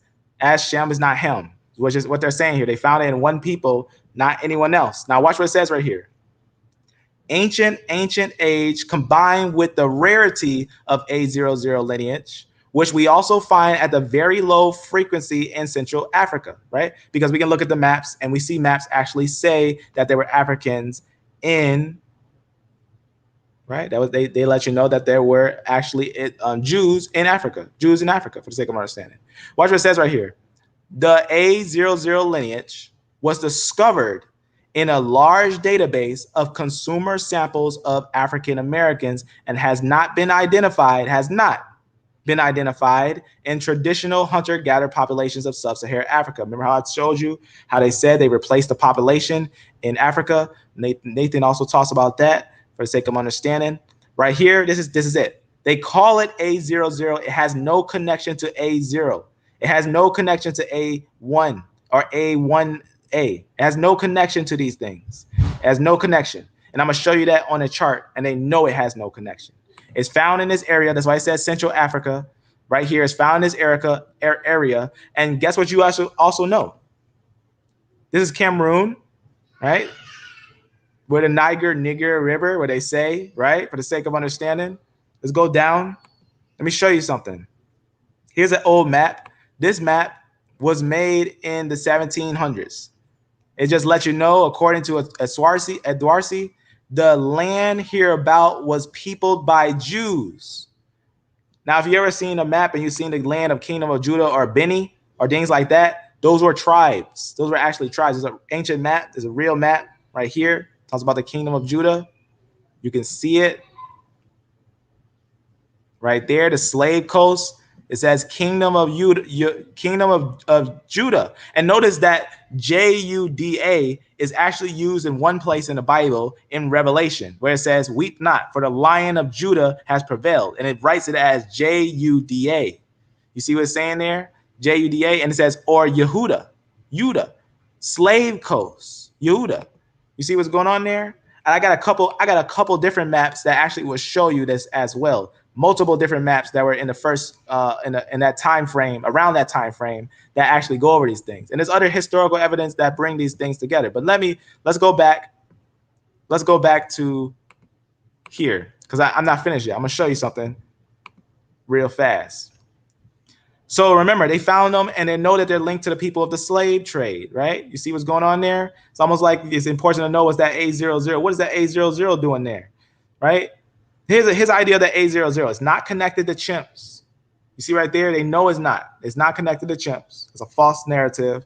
And it's only connected, as you see this line right here, it's connected to who they call both of these, just understand that they're both African-American. Both of these are African-American. Only reason they put MOB because that one they found, and it was older. It was much older than the other ones. They found it brought it to another older branch. But notice this is the beginning of time. Remember how I told you they said 380,000 years ago is the common ancestor?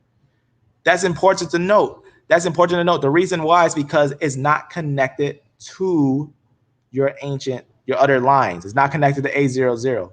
We can see another one. Here it is, the novel branch, right, of the modern Y tree right there that actually painted the whole picture. You can see right there, it's disconnected from everyone else. It's not connected to everyone else. It has its own branch. So these are the other branches. This is its own branch up there.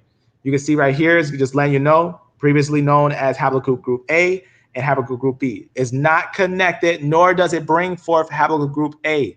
It does not bring forth haplogroup group A, nor B, nor any other lineage. But it yet is found in an E1B1A people.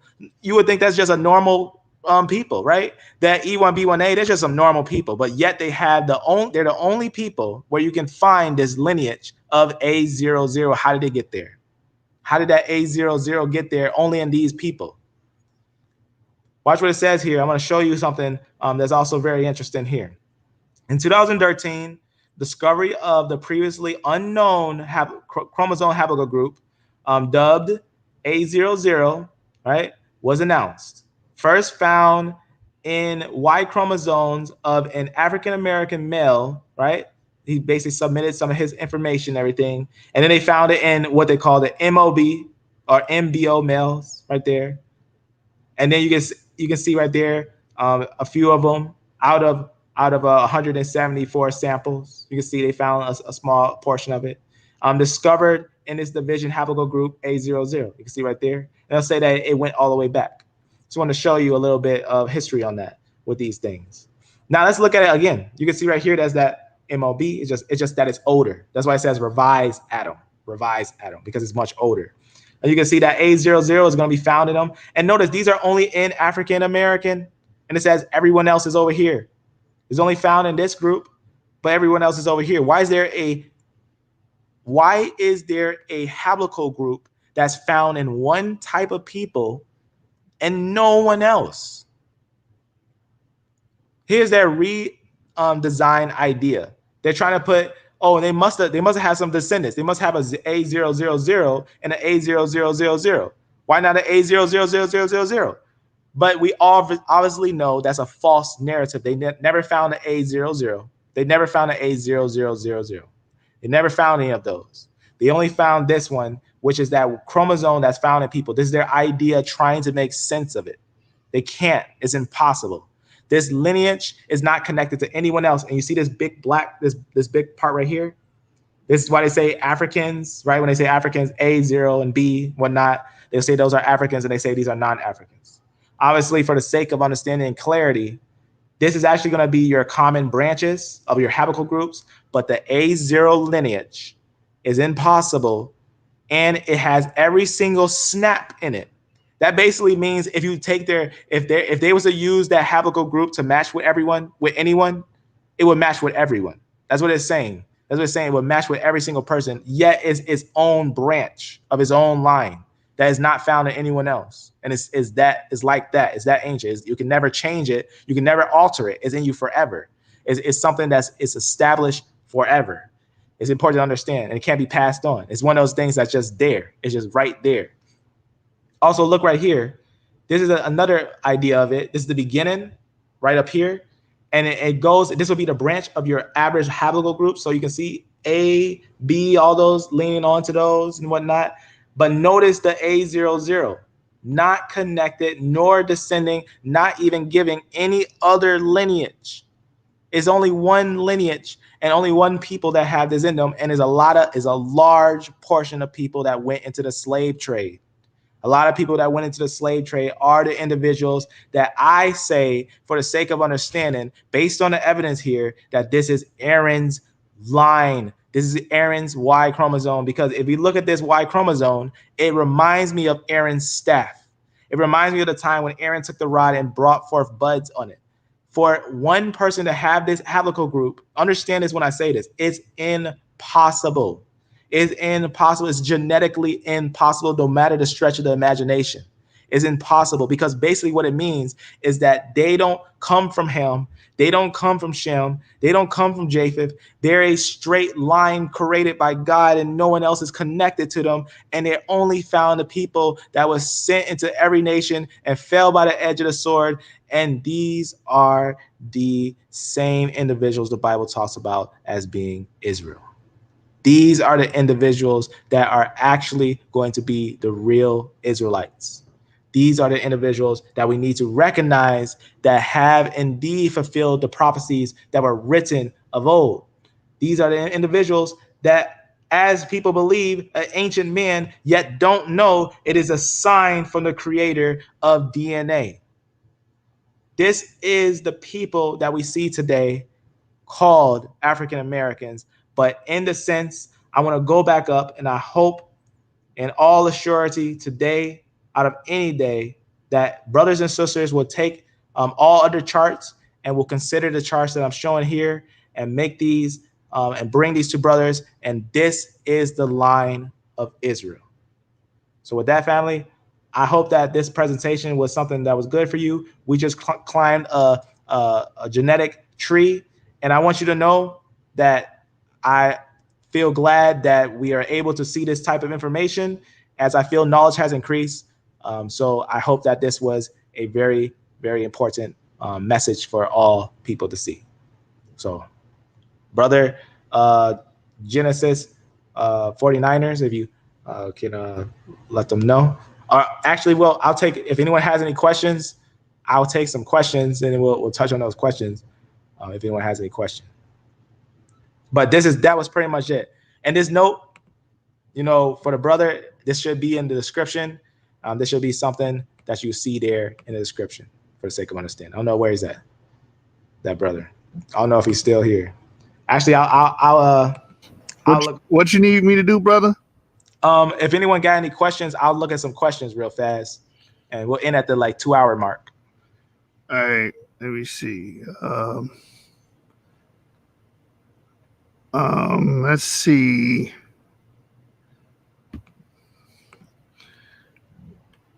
I don't see too much. Somebody did have a question. I was interacting with someone.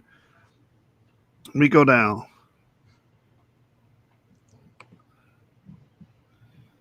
A brother said, GED said, are Mexicans and Native Americans Israelites or not, brother? Okay, amen. That's a good question. So it all depends. It all depends on what haplogroup they are. If they are E1B1A, if they have any E1B1A in them, and remember, a little bit of E1B1A doesn't technically make you Israel. You want to have at least 50%, because a little bit of mix mean they mixed a little bit in, but a large percentage mean they were mainly Israel, even of the past. Necessarily, if we look at a tree, because this is what real geneticists, when a real geneticist look at their trees, this is what it looks like, and they know it.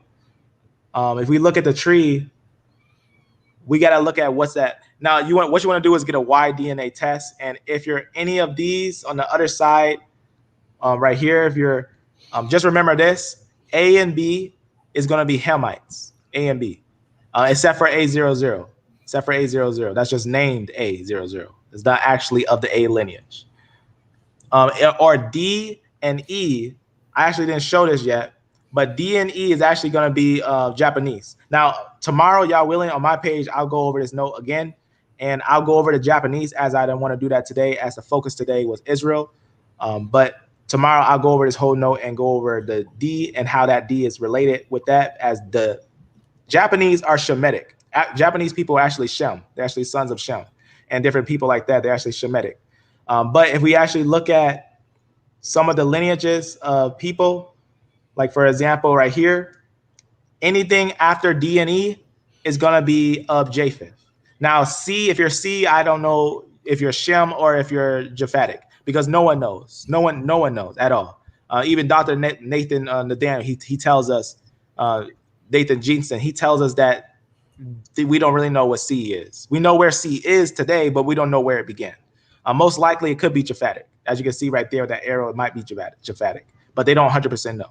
Don't 100% know. But if you're anything after E, if you're anything after E, then you're going to be in these lineages here, F, G, and it's just straight down to S, as you can see there. From anything from F to S is Japheth, and they know it. Anything from F to S is going to be of more of what you say European, whether that be Q or R, J, K, I, F, G, H. Any of those are going to be your European. So once you get that information, you'll be able to tell. If you're D or E, you're going to be Shemitic. And if you're going to be A and B, it's going to be Hamitic. And obviously, that's having a large portion of A and B. The best way to do a DNA test, don't go to any other source of DNA tests but Family Tree DNA. If you want to get a direct and more clear understanding of your Y chromosome, go to Family Tree DNA. Go to Family Tree DNA to get a direct informative understanding on what Y chromosome you actually be from. So I guess the answer to that, it depends, right? If you're darker skinned Hispanic, most likely you could be.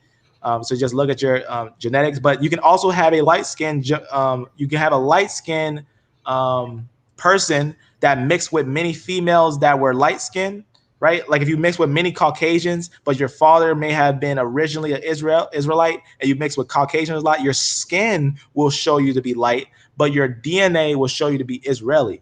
So it all depends on those things. So you can have those scenarios that can happen. It's very rare, right? Because we're talking later on. We're talking Israel after the time of the Second Temple. Then they will have to keep mixing with females and all that. But you'll still see a pure Y chromosome. You'll still see a mostly pure Y chromosome if it's like that. So I guess it'll depend on those things. It'll depend on those things. And remember, the ideas with the 12 tribes chart actually causes confusion because they're actually taking different Y chromosomes and mixing it together, but rather everyone's actually of the same father, so they're going to have the same Y chromosome. That's going to be that E lineage. So I guess that's for the question on that.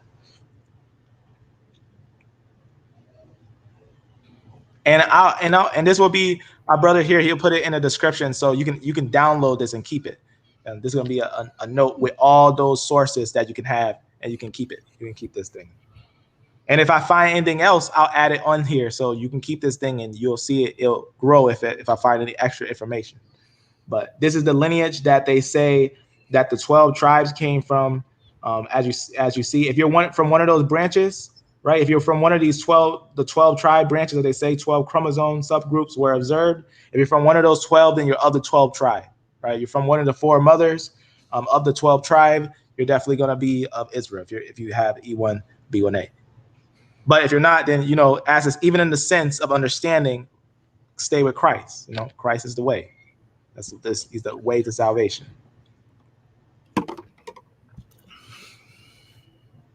Yeah.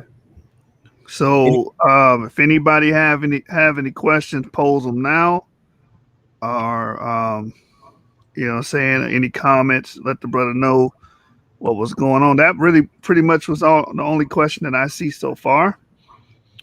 I see one on any info on DNA. E1A. Oh yeah, I seen that one just pop up. Yeah. If that's, I want to make sure I'm looking at the right one. E1A is. I'm thinking that's going to be right here. You're talking about E1A right here. Now this one, most likely, we actually have to notice that this is going to be a descendant from. Obviously, it's going to be closer to Shem. Right, Shem bringing forth his lineages later on, Eber and all those things, and they having their families and whatnot. And then you're gonna have brothers. Remember, he also had the children of Lot. This could be the children of Lot. This could be easily the children of Lot, without a doubt. This could be easily the children of Lot. without a doubt. It could be Ammon and Moab, without a doubt. But also it's important to know that D could be Ammon and Moab. The lineage of D could be Ammon and Moab, without a doubt. So this one, well, I'll look into and maybe put this on here in a note at the bottom. Maybe I'll look into to see who are these and what they are linked with. Because remember, every people's, when you connect their DNA, you also want to connect their history. And you take the actual historical quotes, what's known of them in history, link those together with the DNA, and you got a more of a clear picture on who they are. So that's always important. So I'll look into that. E1A is definitely going to be a different one. Hold on, brother. I think somebody got some smoke for you in the comments section. And maybe they new to the channel. They said the Japanese are not from Shem, brother. Amen. So let's go over that.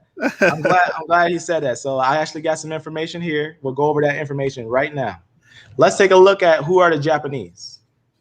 So not only do I say this, but Nathaniel also says this, and many other geneticists actually say this indeed, because it's actually proven in them. But let's go over this as if we haven't seen it yet. So let me go over this information thoroughly with you. Let's go to that right here. Let's get it. Let's go. Teach them, brother.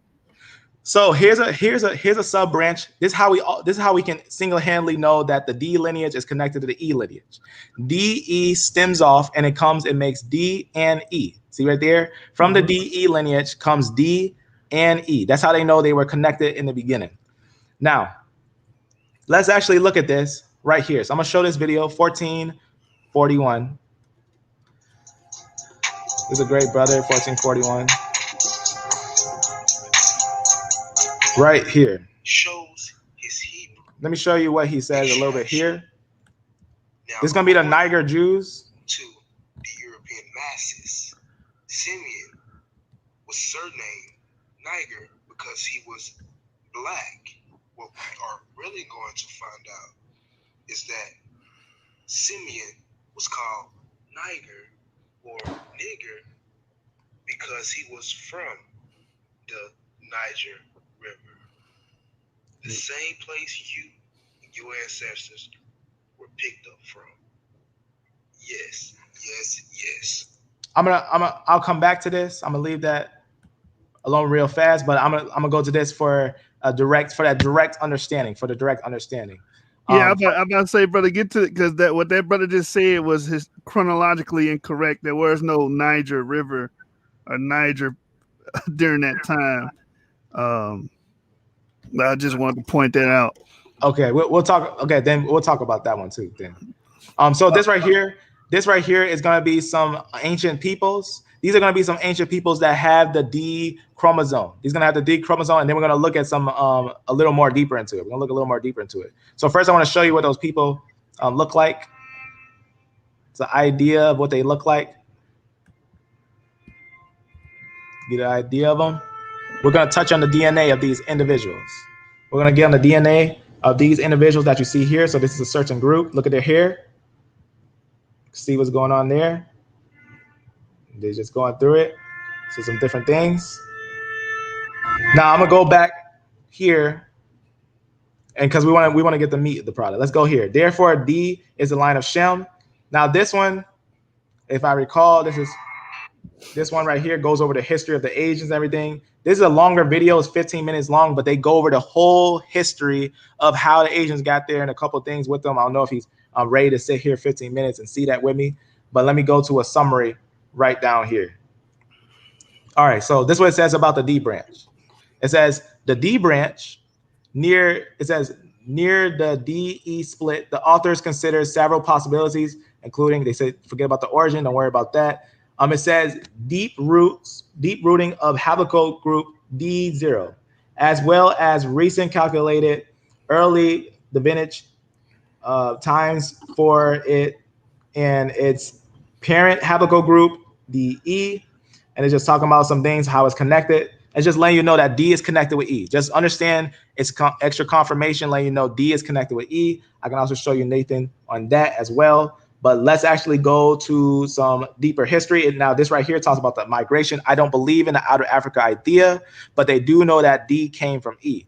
Now notice that is actually, we know that D actually ends in Japan. You can see it's in Japan, and it actually is in Indians, is in different islanders. We see the D in It's many. in the Qiang people in China. That's right. That's right. And so, not to get confused with some of the Chinese, there's different types of Chinese that are actually Japhetic. But now let me show you what happened here. I'm gonna show you now something here. In fact, Hi everyone. My name is Dr. Nathaniel Jensen. this is just talking about the Chinese connection to Europe. I'm not gonna show that one right now. Let me go right here. Let me show now a little bit of. I'm gonna show a video here. Let me see, where is it? Right. Let me see if it's this one. Actually, no. That was that long video. That's that long historical informative video. If I may, I do got a source that touches right on it. If you don't mind, brother. Oh, hey man, I'll go to that one after this one. This guy, he just also compares linguistic information. Linguistic is a study of languages and different and cultures and how certain things that are found there. As you can see, he also shows the finds right here. Some West Africans actually do have Asiatic features. I've just always found it strange how so many of these heads consistently display these Asiatic characteristics, such as wide faces, high cheek. It's just right here. He's just talking about these different things that's found in Japanese. So you can see how they look the same. He says he shows how these people look very similar right here. Let me show this right here. So now this is a direct genetic information. This is now it may seem a little blurred, but let me show you real fast here. Looking for the roots of the Japanese. I'm gonna skip a little ahead. Now, I'm gonna read it because it's in Japanese and everything. And right here, it just talks about pretty much they're basically the verse. They talk about the Mongoloids. I'm gonna skip a little ahead. This talks about how they got there, how they got to Japan. Talk about the migrations and everything. I'm gonna skip a little ahead right here. And it just talks about the DNA. It talks about the things about the DNA. It talks about how it's mixed. You see how it's mixed? That's why they're light like that.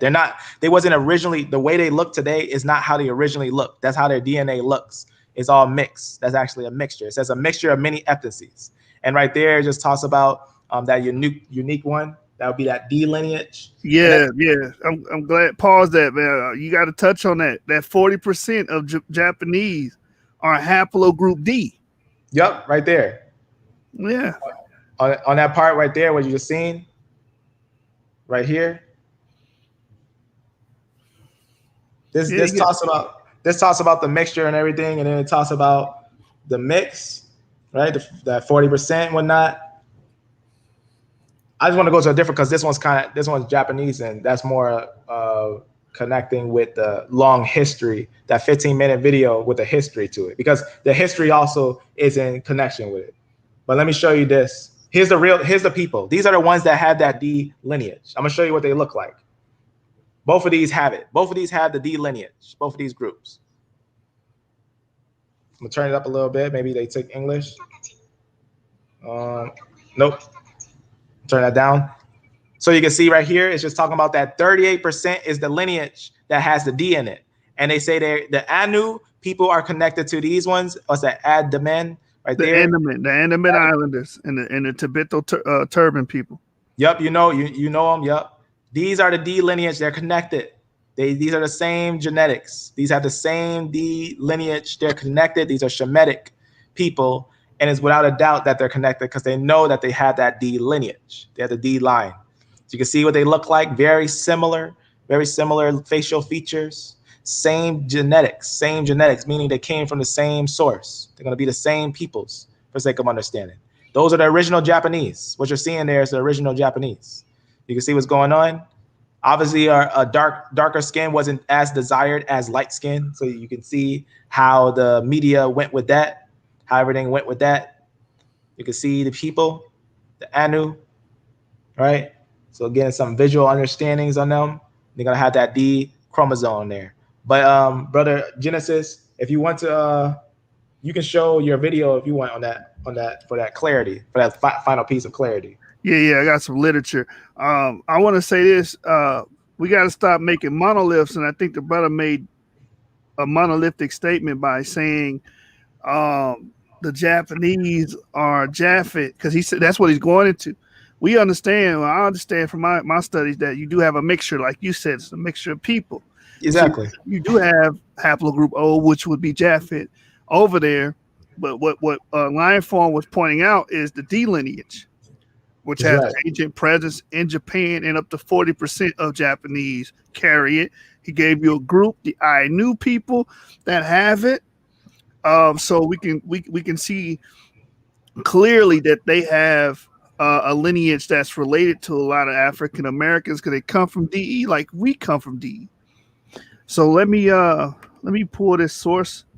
Let me share my screen real quick, man. I'm gonna give it right back to you. Go ahead. You can see right there. You can look it up yourself. Habakkuk Group D, and it can tell you who is in and whatnot. Tells you Japanese and whatnot right there. Yeah, man. The brother wanted to smoke with you, man, when you said that. Yeah. So there it is. Clarification in the Anu. We just looked up the Anu. You can see right there. Habakkuk Group D, right there. It has been found in the Anu. See right there. 87% in the Anu males. You can see who is found there. Habakkuk Group of the Japanese. So born in Japan. So that's the information right there is in the Japanese people. So you can see Habakkuk Group D, which is connected to E. So they're Shemitic. They're Shemitic. They are Shemitic. These are Shems. These are Shemites. So when you think of those Japanese and they are rocking with the animes, they're actually Shem. So they could be Moab and Ammonites. Who knows? I can't tell you. Yeah, it could be. That very well could be. What I like about digging into DNA, digging into ancestry, seeing how far our ancestry goes and how great our people are.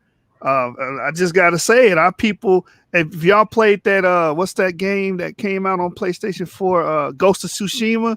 You know what I'm saying? You could say that your lineage is connected to that because we are all from DE. Yep. The Europeans do it. They connect themselves to everything European and everything that they claim Nordic. They claim Vikings. They claim everything. Why can't we claim our ancestry and our legacy too? So that's one side of it I just wanted to present. I don't know why some people have an issue with that, but let me read this right here. This is the book Language and Genes in Northwestern China and Adjacent Regions by Dan Xu. You gonna show your screen? My bad. You can see it, right? No, I can't see your screen. Oh wait, that your screen? Oh, okay. Yeah, I never added it. Or did I add it? There, it's on there.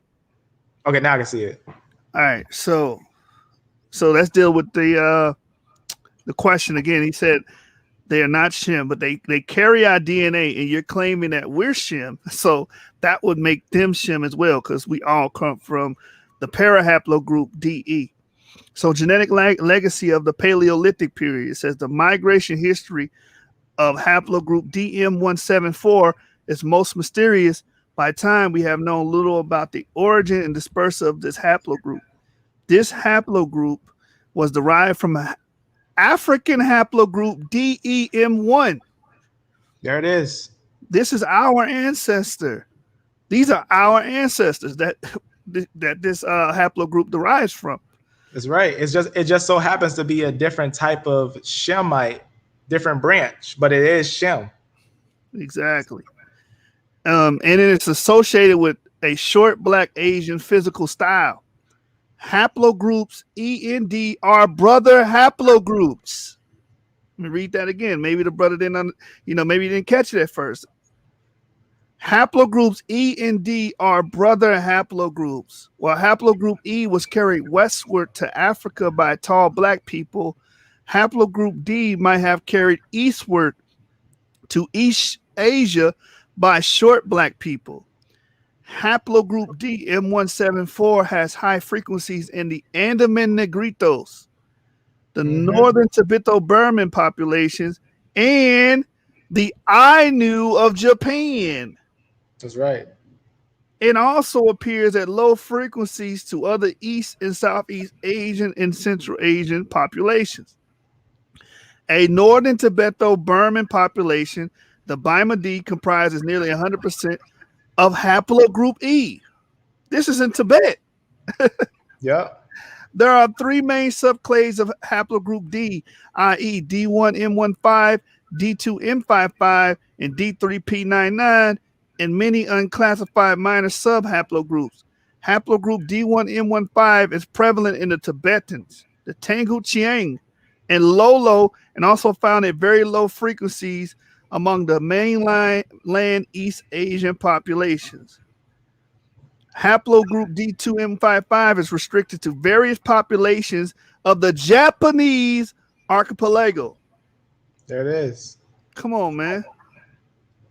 Haplogroup D3P99 is found at high frequencies among the Tibetans and several Tibeto-Burman minorities in Sichuan and Yunnan provinces that reside in the close proximities to the Tibetans, such as Pumi and Nakshi. The paragroup D is restricted to the Andaman Islanders, which has been isolated for at least 20,000 years. Some other minor haplogroups, also included D, can be found around Tibet. Most of the populations of haplogroup D have a very dark skin color, including the Andamese, some of the Tibeto-Burman, and the Mon Khmer people. The Ainu people may have changed the pale skin, to absorb more ultraviolet light in high latitude regions. There it is.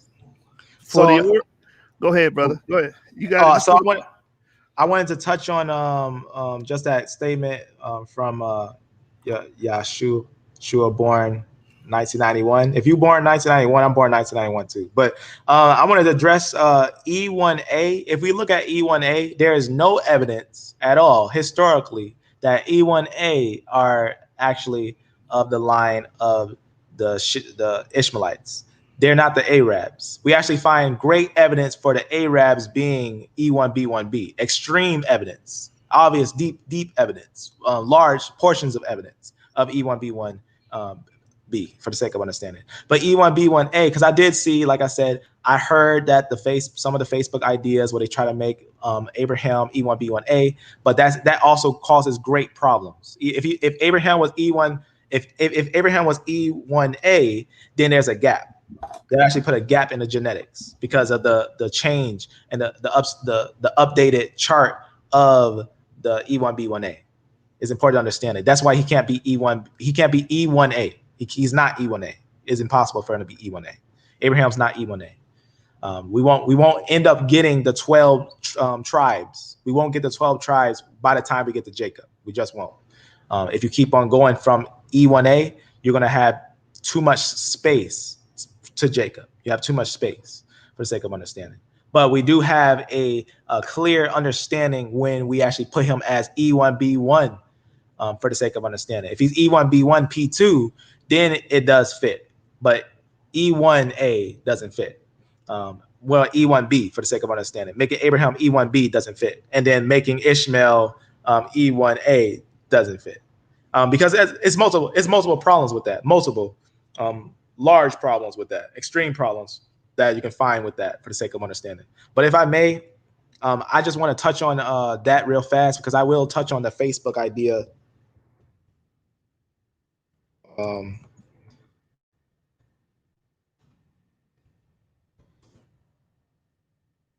I'll touch on that where it is spreading where they're trying to say, I'm going to show that design where they say E1B1A is Israel.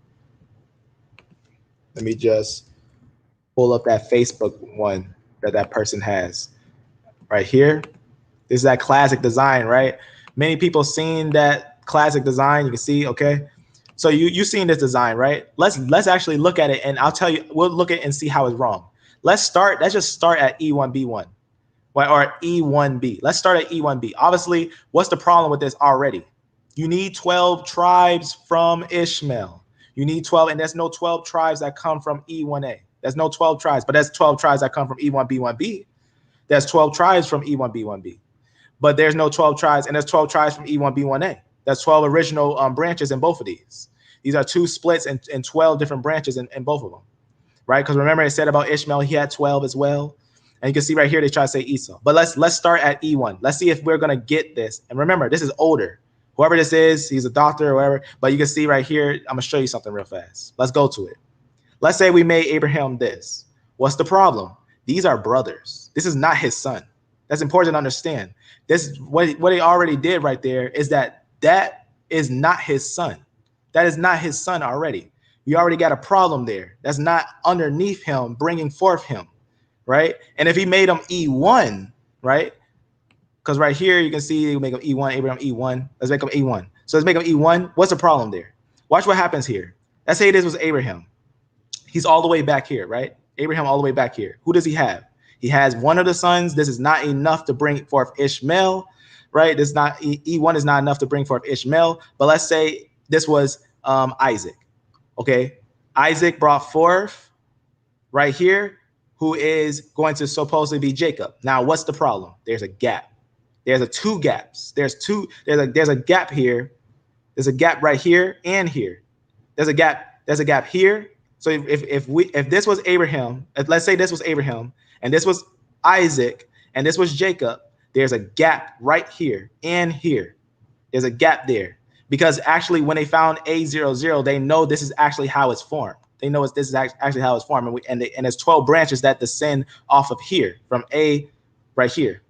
It's going to descend from M2. From M2 right here, from M2 is where you're going to branch off those other ones. That's where it's going to descend from. But if we start up here, we got a problem. We have a problem. The problem is we're not going to have history matching with A1. Because these individuals, we can look up E1A, we can look up E1A, and we don't have them being the Ishmaelites. They're not the Ishmaelites. It's a group that's just basically sat there. We don't know exactly who these are. They were some Shemites. But they're definitely not the Ishmaelites. We know that for a fact because we can connect them with history. And their history doesn't match that they're the Ishmaelites. They never was, and it's important to understand we can connect to who was in Arabia, who was those Ishmaelites. We can connect their 12 tribes. And it fits perfectly with the illustration of who they are, and even the connection with the Turks, because that's when the Ottomans came by to do what they did. But now let's look at this. So E1, right? They say that that's Abraham, right? They say that this is Isaac, and Isaac brought forth obviously Abraham. They say this is Ishmael, right? They say this is Isaac, right? And then they say Isaac brought forth obviously Jacob. Jacob doesn't have 12 sons. Jacob doesn't have 12 sons right here. That's the problem. It doesn't even have 12 sons at V38. There's no 12 sons at V38. But there are 12 sons at M2. There's a confirmation, and they have 4 mothers, 4 main mothers in this line that actually started the line. 4 mothers, 12 tribes. That's what the geneticists say. There are 12 major groups from here, and there are 4 mothers that are part of this bringing forth, not here or here. You see what's going on there? So it doesn't work out at all. It doesn't work out at all, not in any sense of the stretch of imagination. So that's actually a false idea. This is actually false, and no one's going to take it seriously. If we keep spreading this idea, many geneticists are going to laugh and mock it.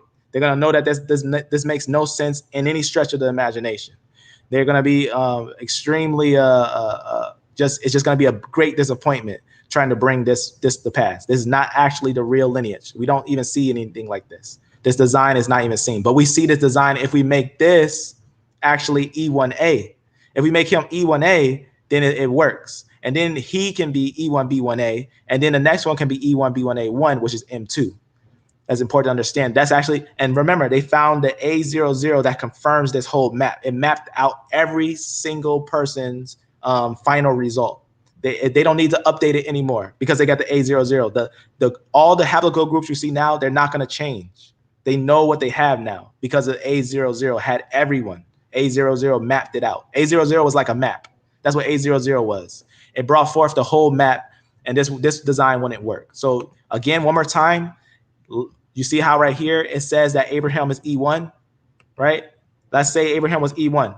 The problem is we can't connect history with this E1B1 or this E1A. We can't connect history with them being any type of Ishmaelites. We can't connect that in history.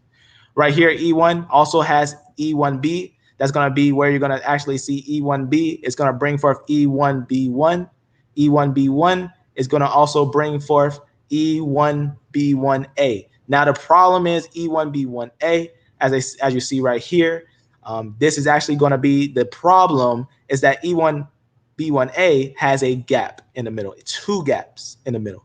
Well, in the sense, 1 gap. Let's actually say 1 gap. 1 gap in the middle. So I don't know why I count this as a different, because this is the same. For clarity's sake, these two are the same. E1, B1A, V38, these are the same for the sake of understanding, for clarity. You can see there's actually a gap because M2. Let me show you on another one for a little more clarity on this as well. I think that this one is a little more clear. So I'm gonna click this, as I believe this is gonna give a clear understanding of what I'm saying here, right?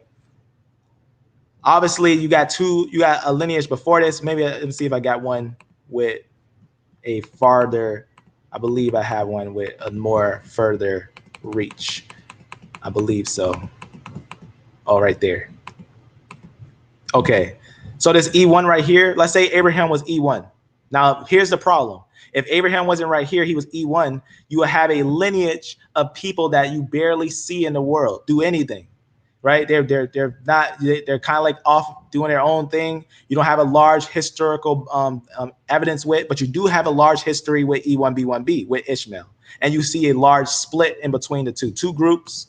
As you can see, if we go down to a little visual understanding right here, you can see those 2 groups. And there's 12 tribes in these 2 groups. So there's E1B1B and E1B1A. And these are going to be connected in history being Arabs, connected in history being Arabs right here.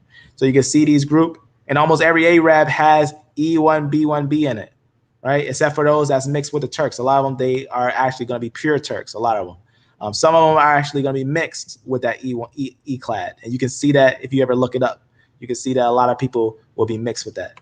But let me click here, and let's look at this real fast so we can get a clear understanding on what went wrong with that design. What was the problem with that design? One, most likely they made it too early. They made that design early when it was all in its experimental stage. It wasn't ready yet for that design to be made. So they basically made it way too early. So they worked with what they got. Now, I don't think the person's a liar. I think that they didn't have enough information to make the design at that time. I don't think enough information was there for them to have that design, because that design is actually going to be not correct. Now, watch what it says right here. I'm gonna show you something. So Abraham, let's say Abraham was right here, right? He's gonna bring forth a people that have no history. That's what's gonna be the problem. And try to say that's Ishmael is gonna be a problem. To try to say they got 12 sons from there, gonna be a problem as well. And then you're gonna say that this is gonna be, right, from him, you're gonna say that this will be Isaac.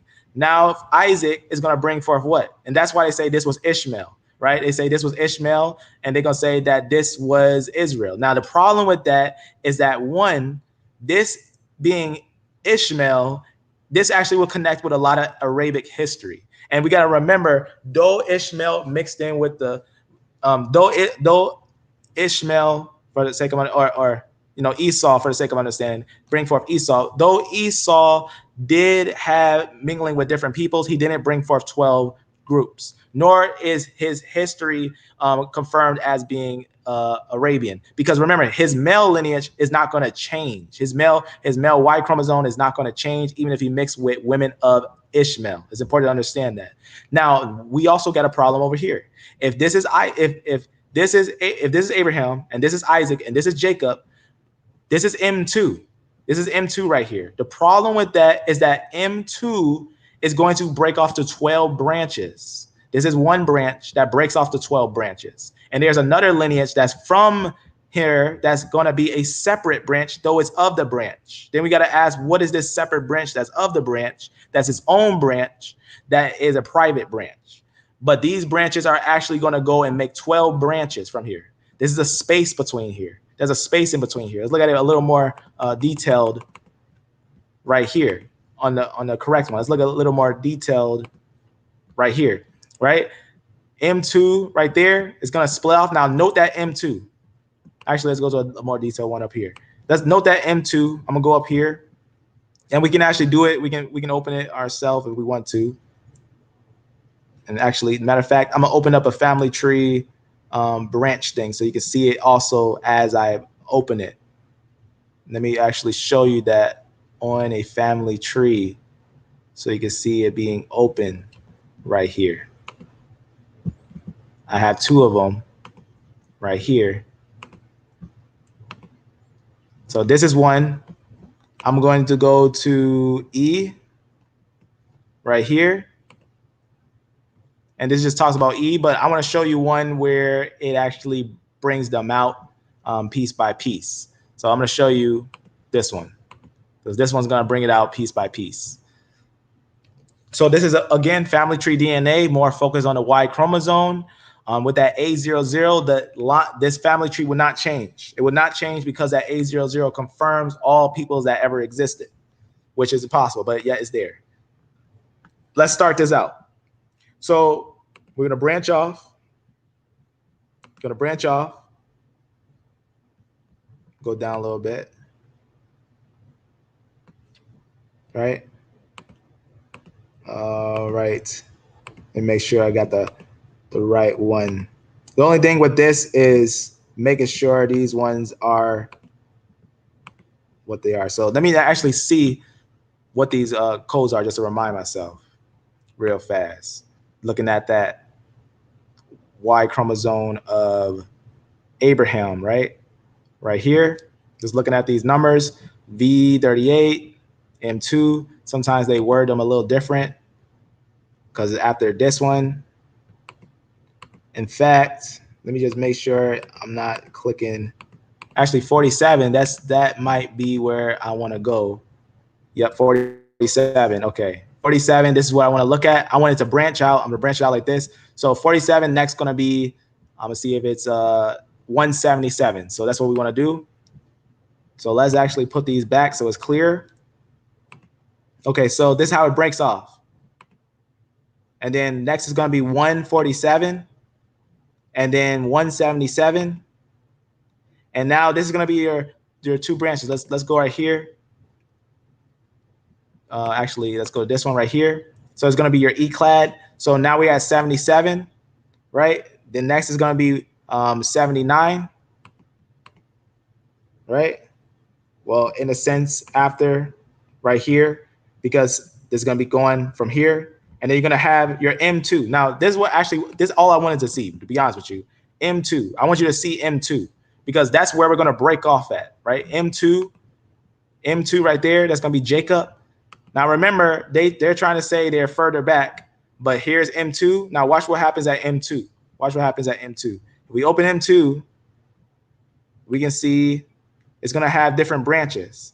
And in fact, it's going to have these branches. These branches are actually going to be basically 12 branches. I don't know exactly what are the 12 branches, but you can see it's going to break off to its own branches and everything over here. So you can see that. And just for the clarity, that's where you're going to get the 12 from. And that's what they tell you, that from this line here, you're going to get 12 from this M2. From M2, you're going to get 12 that's going to come out. But you don't get 12 from E1B1A, but you get 12 from M2 or E1B1A1. So it's just important to note it like this, right? Just note it like this. This is already out. Watch what it says right here, right? If we obviously start here, if we have this one, and this one, we got a problem, right? If we say this one, and this one, we have a problem. We got a problem, right? We're gonna have an in between right there. Have a problem, right? E1, E1B, E1B1, right? And then E1B1A, and then M2. But if we start at E1B and then make it E1A and then make it M2, then we get the 12. These are the 12 right here. For the sake of it, maybe these are even the original 12. 1, 2, 3, 4, 5, 6, 7, 8, 9, 10. Probably don't have the original 12 on this one, but there are 12 major branches that branch off from this. This is just like a summary branch because this little tree, if you ever try to bring this out, it'll take you an hour. It'll take you an hour just to bring this tree out on one side. It's very large, extremely large, but they know that there's 12 original ones. There's 12 original ones. I just want to see if it was on this thing because I don't know exactly which ones they are, but there are 12 branches of Israel that come off from E1B1A, which are noted by the geneticists for the sake of understanding. So you see, we can't start at E1. We can't start at E1 because we're not going to ever get that understanding. You're not going to get the understanding. It's hermetic and it's fulfilling on many different levels. If we make him E1, B1, if we make him E1, B1, then we can get Ishmael. We can get Ishmael and the history that matches with Ishmael, right? Now, I didn't go over Ishmael just to confirm that this is Ishmael for the sake of understanding. But if you want to, on Lion Farm, I do a 4-hour video. Yeah, it's a 4-hour video because you got to look at the history. You got to look at the history, the linguistics, and the genetics to actually confirm that this is Ishmael. Otherwise, I can quickly summarize and show you that it's Ishmael in less than a minute for the sake of understanding, because we can actually look at the information ourselves and confirm it ourselves. For example, I just want to show you how we know this is actually Ishmael. I don't mean to click that one right here. I'm going to click this, and I'm going to show you that this is indeed Ishmael. I'm going to go down. One, they're the only other people that have a pure lineage. They have pure lines in them. They have pure lineages, yet there's a lot of them. There's a lot of them. In fact, 12 branches, for the sake of understanding. We have history that they were the Moors. They were the same ones that came from Arabia. They actually went into an area and they called it Africa. The Moors were actually the Arabians. They were darker skinned, and we know where they are because we can track their DNA, and the ones who went into Spain. They can look at the information and see those are the ones that went into Spain and everything. We can look at the history of quotes with Flavius Josephus and other quotes that are going on right there. You can actually even look at the people. You can look at the people that were in the area that was in Saudi Arabia. All these have E1B1B. These have E1B1B in a large portion. These are going to be those Arabians, the ones that were in that area, the ones that would be with the Arab. And they actually are the ones that also deal with the Turks. Remember, the Arabs were dealing with the Turks. It's important to understand that history. When the Turks came in, that history is without a doubt known. Also different levels of it for sake of understanding. We can see the genetics. We can see the separation there, the 12 tribes of Ishmael, right? And then we see the 12 tribes of Israel over here. It's very important to understand that that's what we actually see in a large portion in these things of going on in these areas. Also linking with as you see right here, this is actually the Ottoman Empire that came in and merged with a lot of them. And their genetics, you can find it in a lot of different ones of them. You can see it in them.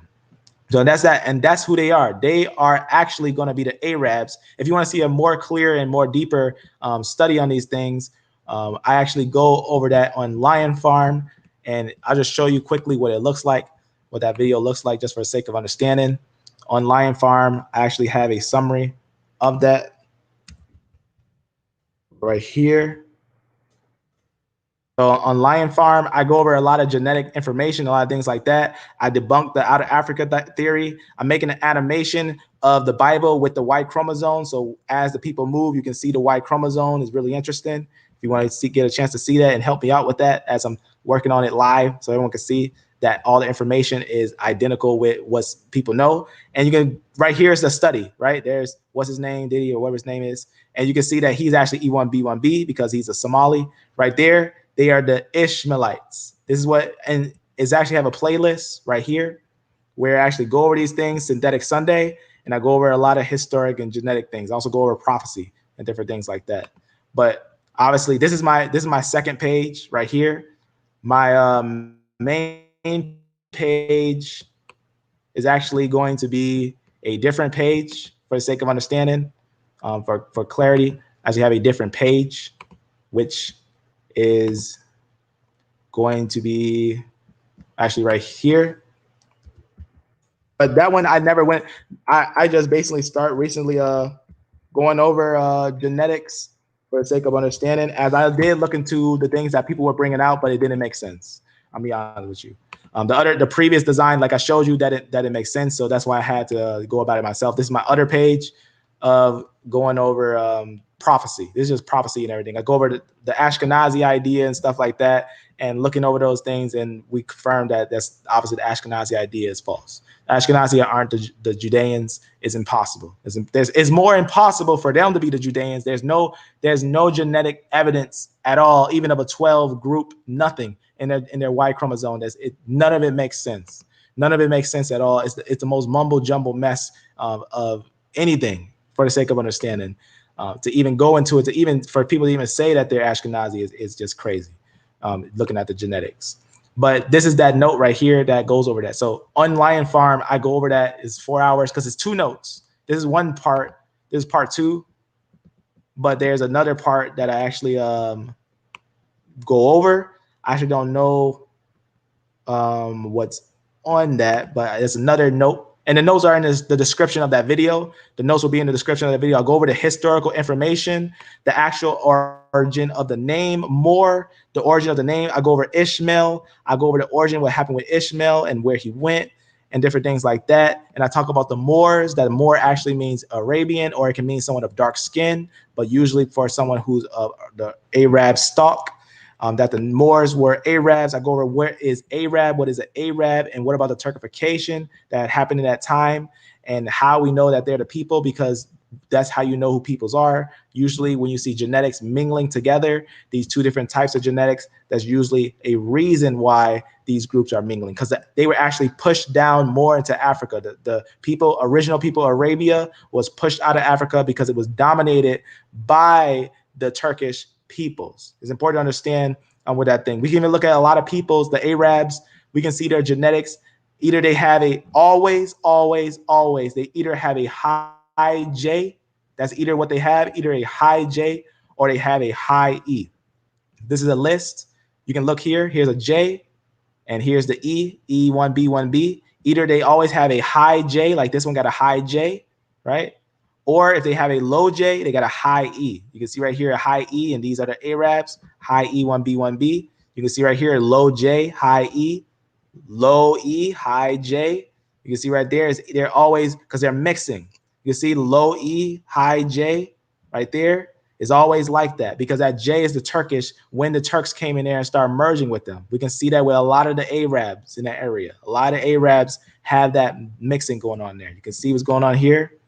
Right? So either they're going to have a low E and a high J right there, high J, low E, right? Or they're going to have a high E, like the 62E right here, and a low J. You can see right there, they always get a mixture of a low and high trade. So low E, high J, usually nothing else. Sometimes a rare R in there. You can see right here. So for some that's mixing, like the Armenians right here, they're going to have a high E, different things like that.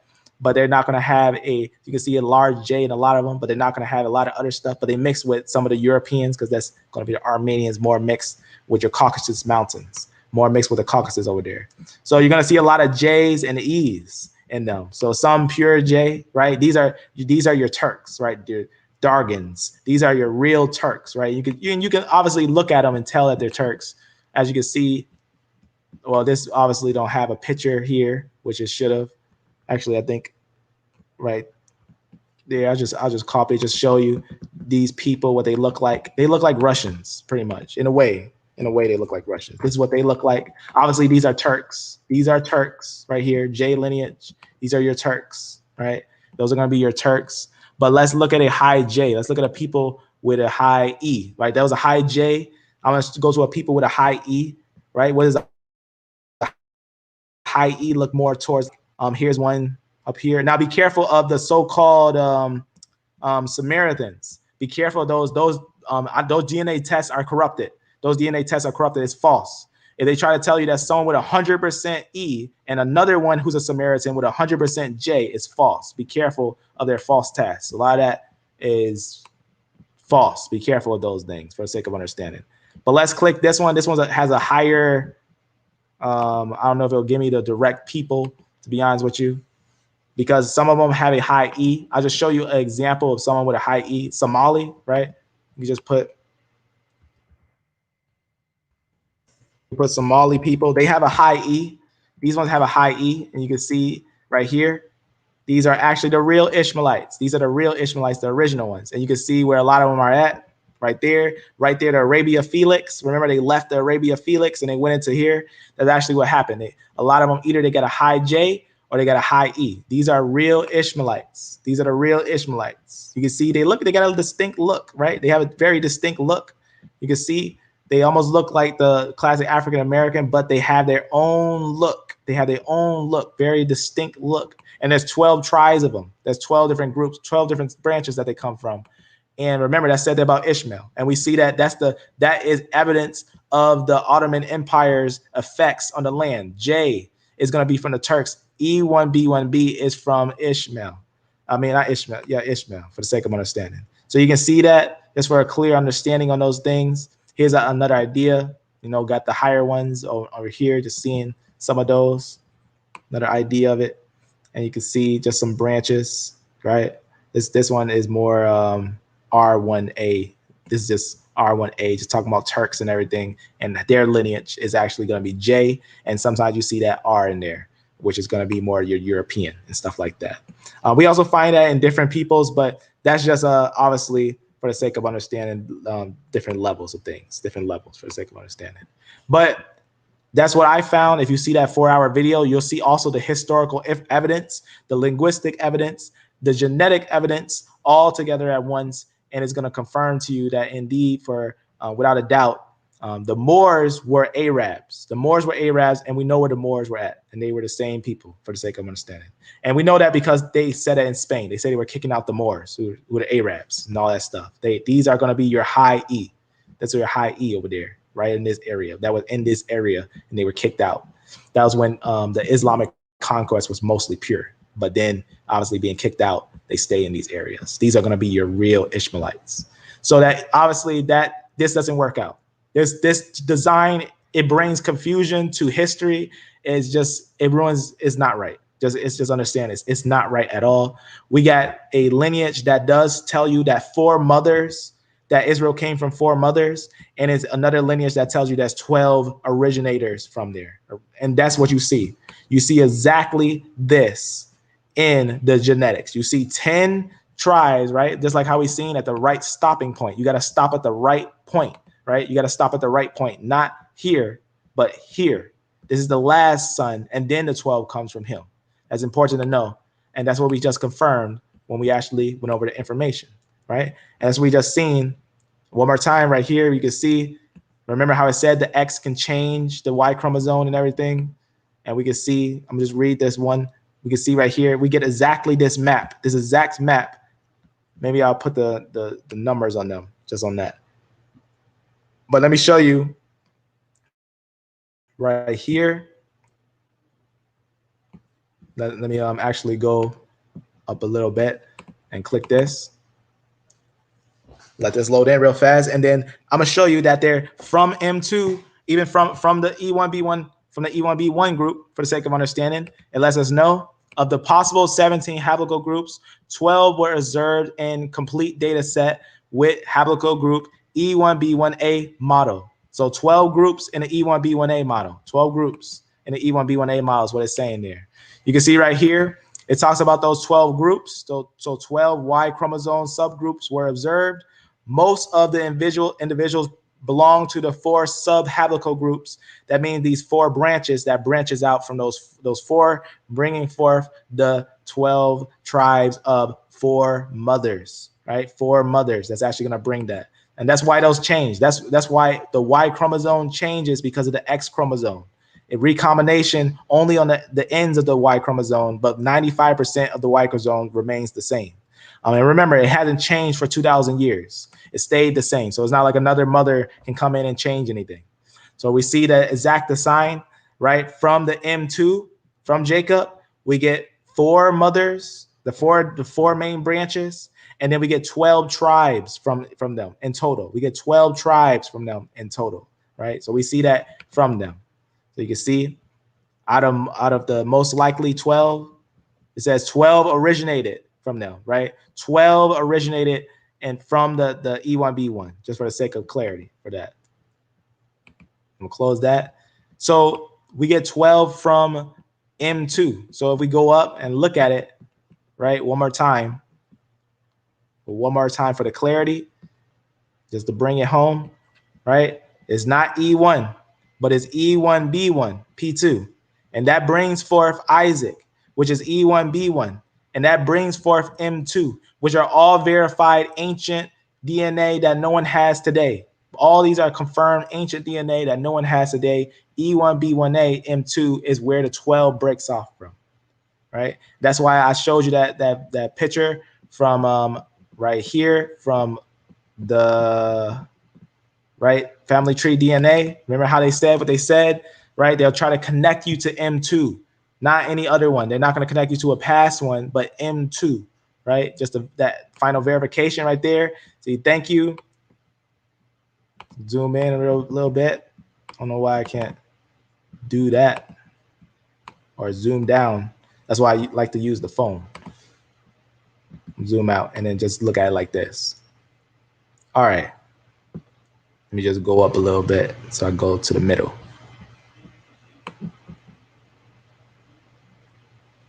Okay. Thank you for contacting Family Tree DNA. We won't predict you to E1B1A exactly, which is also known as EV38. However, we will predict you to EM2, which is one of the major subclades of the haplogroup to being predicted to it would mean you belong to E1B1A, which is previous of it. So remember, M2 breaks into 12 branches. That's what M2 does. M2 is going to be your obviously your Jacob, Israel. That's going to be your line that you want to have. So for the clarity, this is actually going to be the correct lineup. One more time on this one right here.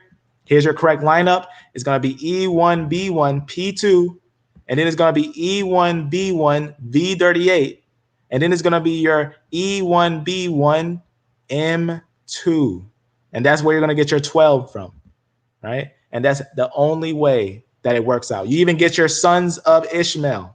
You get your, from E1B1, you get your Ishmaelites, sons of Abraham, directly from there. That matches with history. Everything right here matches with history, and this makes the way to the truth of what actually is going on. So that's actually the truth of how this actually lines up. So this idea previous, this is wrong. This is false. So I guess that's the best way to answer that, beloved family.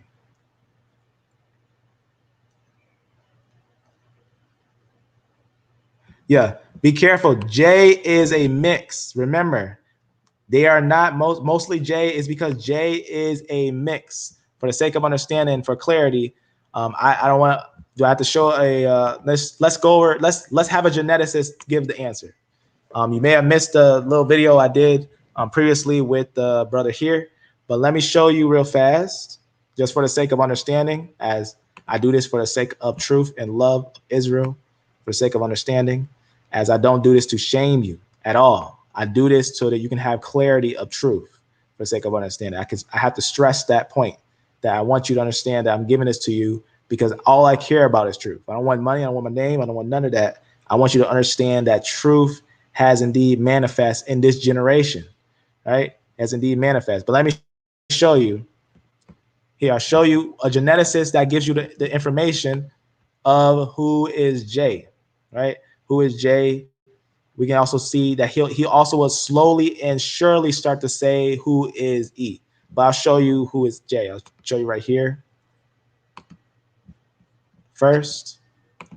And this part is going to be at 31 and 49. Up in the Middle East, they have adopted. I showed this before, but I'll show you again. I'm going to show you real fast. So who are the Jews? Who are modern day Jewish people? Well, it seems that a section, I should say, a subsection of modern Jews, along with many other Middle Eastern peoples, and some Europeans, like Greeks and other Balkan Peninsula folks, and Italians, and even some Spaniards at a low percentage, and even some Indians, all share a common Turkish heritage. Okay, so now you just see that he said the Jews are Turk. Why? Because the J chromosome is the one that he was testing here. Now let me show you right here, 37 and 40. Let me show you this one now.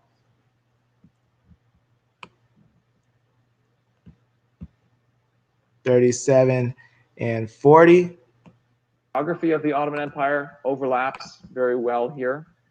And the timing of various splits, there's multiple lines of evidence that I think point towards a Turkish origin for much of the modern peoples in these places. Let's zoom out a little bit so we can see Africa and Turkish origin for much of the at these levels. Keep reminding myself of, I think Turkish people, I think modern day geographic Turkey, know their origins are in Central Asia. They reconquer, push out some of these Mongols, and their empire stretches into the Middle East. And we said last time this seems to be the most likely explanation for the distribution of this group J lineages. It's found at these levels, in these places, heavily in the Arabian Peninsula. The geography of the Ottoman Empire overlaps very well here. And the timing of various splits, there's multiple lines of evidence that I think point towards a Turkish origin for much of the modern peoples in these places. So you heard how he said that the modern people in those places actually are going to have the Y chromosome of J. This is a geneticist. This person right here is actually a geneticist.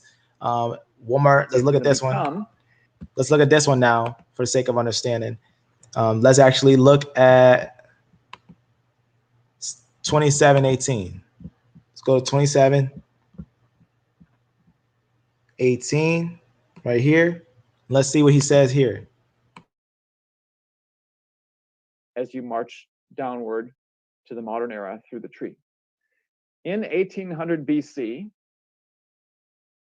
the major European lineage, I should say the major, what I've called the indigenous European lineage, group I, and the major Turkish lineage, group J,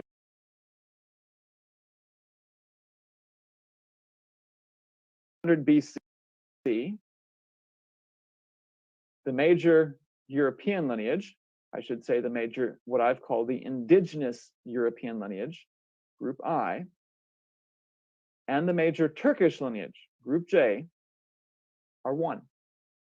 They have not separated. If you look at the family tree, what would become what I'm calling indigenous Europe, and what would become the Turkish people that would be up here in Central Asia, then come marching back through the Middle East in the late era, in the AD time period. On the Y chromosome family tree, they are joined. So if that, I want you to understand, for that is for clarity. All that I gave you was for clarification of truth.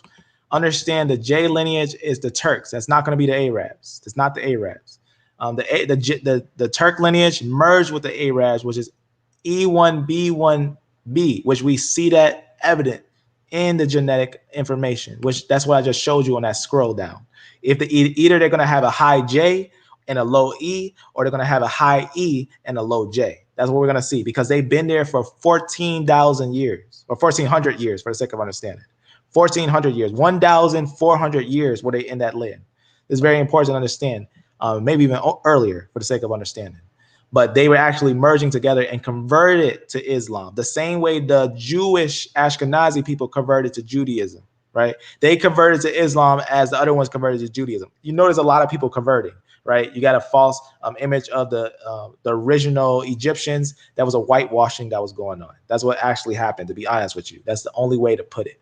There was actually a whitewashing going on, even with the Ishmaelites. There was a whitewashing with the Ishmaelites. There was a whitewashing with Israel. That both happened.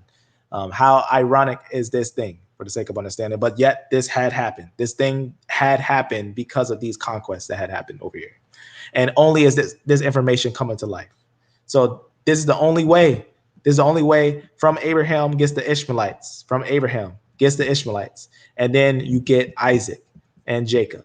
And then comes the 12 sons. So just for clarification, that's how we know that that's true. That's how we know it's true, for the sake of understanding. I hope that answered that, for the sake of understanding, as I hope to bring a lot of clarity. So yeah, a lot of the Hebrew camp chart is wrong, and some of their genetic information is wrong as well. So some of it is definitely information. It was part of.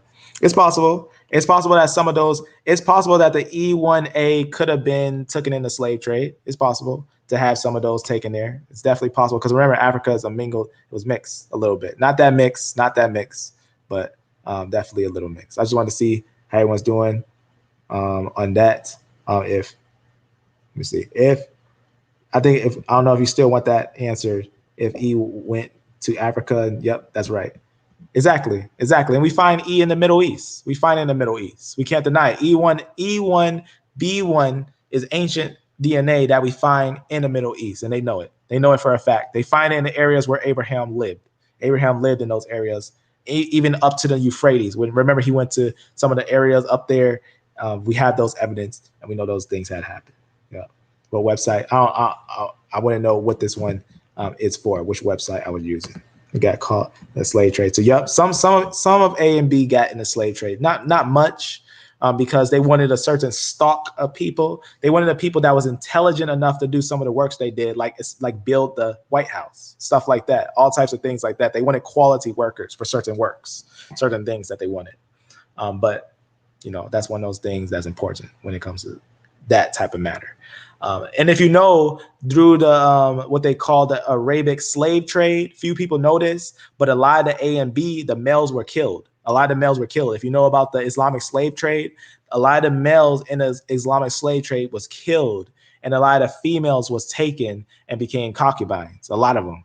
And that's some history right there, just for the sake of understanding that those males were actually, a lot of them were A and B. So that actually wiped out a lot of Cain's line. The Islamic conquest actually knocked out a lot of the Cain's line throughout the Islamic conquest. And some of that's in the history, because that's what Africa means: divide, conquer, and splendor, pretty much. The homeland, Africa, Arabia, that's going to be their homeland when they actually changed the name Libya to what they wanted to change it to. So obviously, for the sake of understanding, this is for you. This should be in the description. Otherwise, y'all willing, on Lion Farm, 3 p.m. Central Time, I'm going to go live on this again, and I'll go over it a little more thorough for the sake of understanding, and go over some longer videos for the sake of understanding. But this was more to give the understanding that this is right. This is 100% right. Remember, all these are ancient. No, you're not going to find anyone with M2 today. You're going to find people breaking off from M2, a branch of M2. You're not going to find no one with this, and no one with this today. You're going to see someone of the descendants of them. And remember, M35 is going to be actually the line of Esau. That's actually the descendants of Esau, the actual bloodline of Esau, for the sake of understanding. But remember, Esau, a few people understand this, but in the scriptures, Esau is described as being Rome. A lot of things are symbolic. In some parts, like Psalms 137. If someone reads Psalms 137 and says that's not symbolic, then they don't know what symbolic is. Psalms 137 is very symbolic. It's very symbolic in there. It'll actually compare Esau with Babylon and all those things like that. It's a very symbolic scripture that talks about the wrath that's going to be brought to Rome. That's why Rome was preserved twice. Remember, iron, and then iron and clay, because it's going to preserve twice to get double portion of punishment. Very important to understand with some of those things. So sometimes Esau is used in a sense of in that way. So these are going to be the Ishmaelites, E1, B1B, and then P2 is Abraham, E1BA, and then that brings forth E1B1A, which is V38, and then it brings forth M2, E1B1A1, for the sake of understanding. That's going to bring your Jacob and as it says, he has 12 sons and 4 main groups, meaning 4 mothers that actually played a part in bringing them forth. So hermetic it is, so hermetic. So I hope this went well for you, as I believe that this went very well, as I hope to bring more information, brothers and sisters, as we go over these things. In fact, I'm doing a study on the pirates of what is called the New Indies, right? Maybe I'll bring that out, because I know that there's whitewashing going on. A lot of whitewashing on a certain individual that people may not know, that has a lot of historical evidences of a certain individual. This person, you see this picture right here. If you look on YouTube, right, you'll see this thing right here. If you ever see something like that, you'll see these Jewish pirates. I think these are cartoon history. I call this cartoon history. I call it people who hear history, make and draw it out, so that people who see the history think that this is how it actually looked and how it actually was. I call this cartoon history. They get a little bit of summary of history and they draw it out to make their little people to watch it and be like, oh, that's so cool. The great history. No historical quotes. Not most of it is going to be just something from a secondhand account. That's actually not what they look like. We can actually have a lot of evidences of what they actually look like because they have so much evidence of different dark-skinned pirates, but a lot of pirates that were actually of Ishmaelite descent. But the certain pirate here was a Jew. And this pirate, it actually a lot of history when it comes to him. I'm not going to go over it now, but this is a lot of history on this little thing right here. The Sephardic Moorish real pirates of the Caribbean. The real pirates of the Caribbean. You can get some real historical facts of the early Jewish communities in the 13 colonies. You can actually get the first writings. There's a real writing, early papers, early writings about Jews in America, early Jews in America and what they look like. And obviously, for the sake of understanding, he knows that it's going to illustrate them as a certain shade of color. Very interesting video here. This individual, if you never heard of him, very interesting page on some things. He needs some discernment on some things. So obviously go about it with a grain of salt. He just brings out some sources, as you can see how old some of these sources are. But I'm doing something on that right now, as that's all I do. I don't do nothing else. I don't play no games. I don't play any games at all. All I do is dig. That's it. Study, dig. I've been digging for a long time. I'm 30 now. I've been digging for a long time before I start coming out and bringing this stuff forth. As I think digging is very important for an individual to do, then bring it forth. As I paid attention to the brother here, when he said he was digging and studying for 5 years, and then he started bringing out work. Then he started evangelizing. That's how you do it. You study, dig, and then bring it out. Let's see, only North Africans. I think we touched on that. Yep. Amen. A little more on E1. Yep. Amen. Next time we'll go a little more on E1A. We'll go into a little more on that. I'll definitely do some information study on that. But from what I've seen, it's not enough. It's not a big what's the word I'm looking for? They're not historically important when it comes to a large portion of what happened with Israel, for the sake of understanding. Like, we can look it up. I'm gonna just show you an example right here. Right, we can go and look a little bit into it, right? E1A, and what we got to do is match them with the history, and you can see where they are, different areas like this, whatnot, obviously in Africa and different things like that. And we can pull up different individuals who would be the more closer ones and whatnot, and then do a information study on their name, on what's the history of them, and all these things. And I can tell you this, that a lot of them, right here it says, in particular, the Dogon people, which are these people right here, which try to connect them with Ishmael is going to be extremely hard. Of Mali have been found to carry this one as high as 45%. So they got a high percentage at 45%. And we can do, looking at them and whatnot, I would not say that these were Ishmaelites. Even just getting an idea just of seeing them. I heard of these before. In fact, I looked up a little bit on them. These are a group that likes to wear masks and stuff. In fact, I think it's right here. They're mask dance, wooden structures and whatnot. Yep. Is that group? It's like a group that's in Mali. You can see here, for the sake of understanding. I would not try to go that route. I want to try to go that route to try to make this line a Muslim, because you're going to have so many walls, for sake of understanding. In fact, I believe that this is a group that migrated because of, let me see.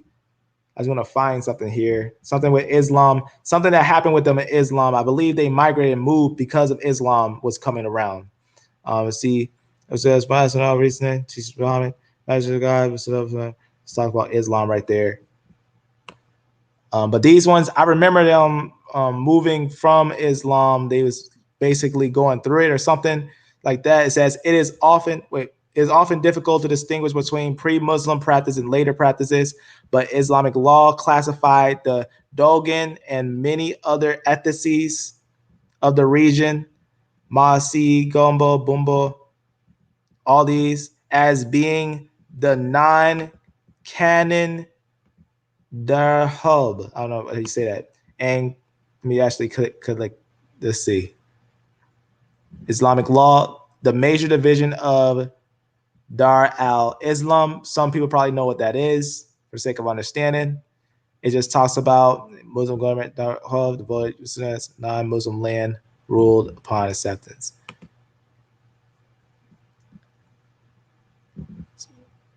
Obviously, you have to go a little bit into this and then pull up a little more onto it. Obviously, I'm not going to just take this definition and run with it.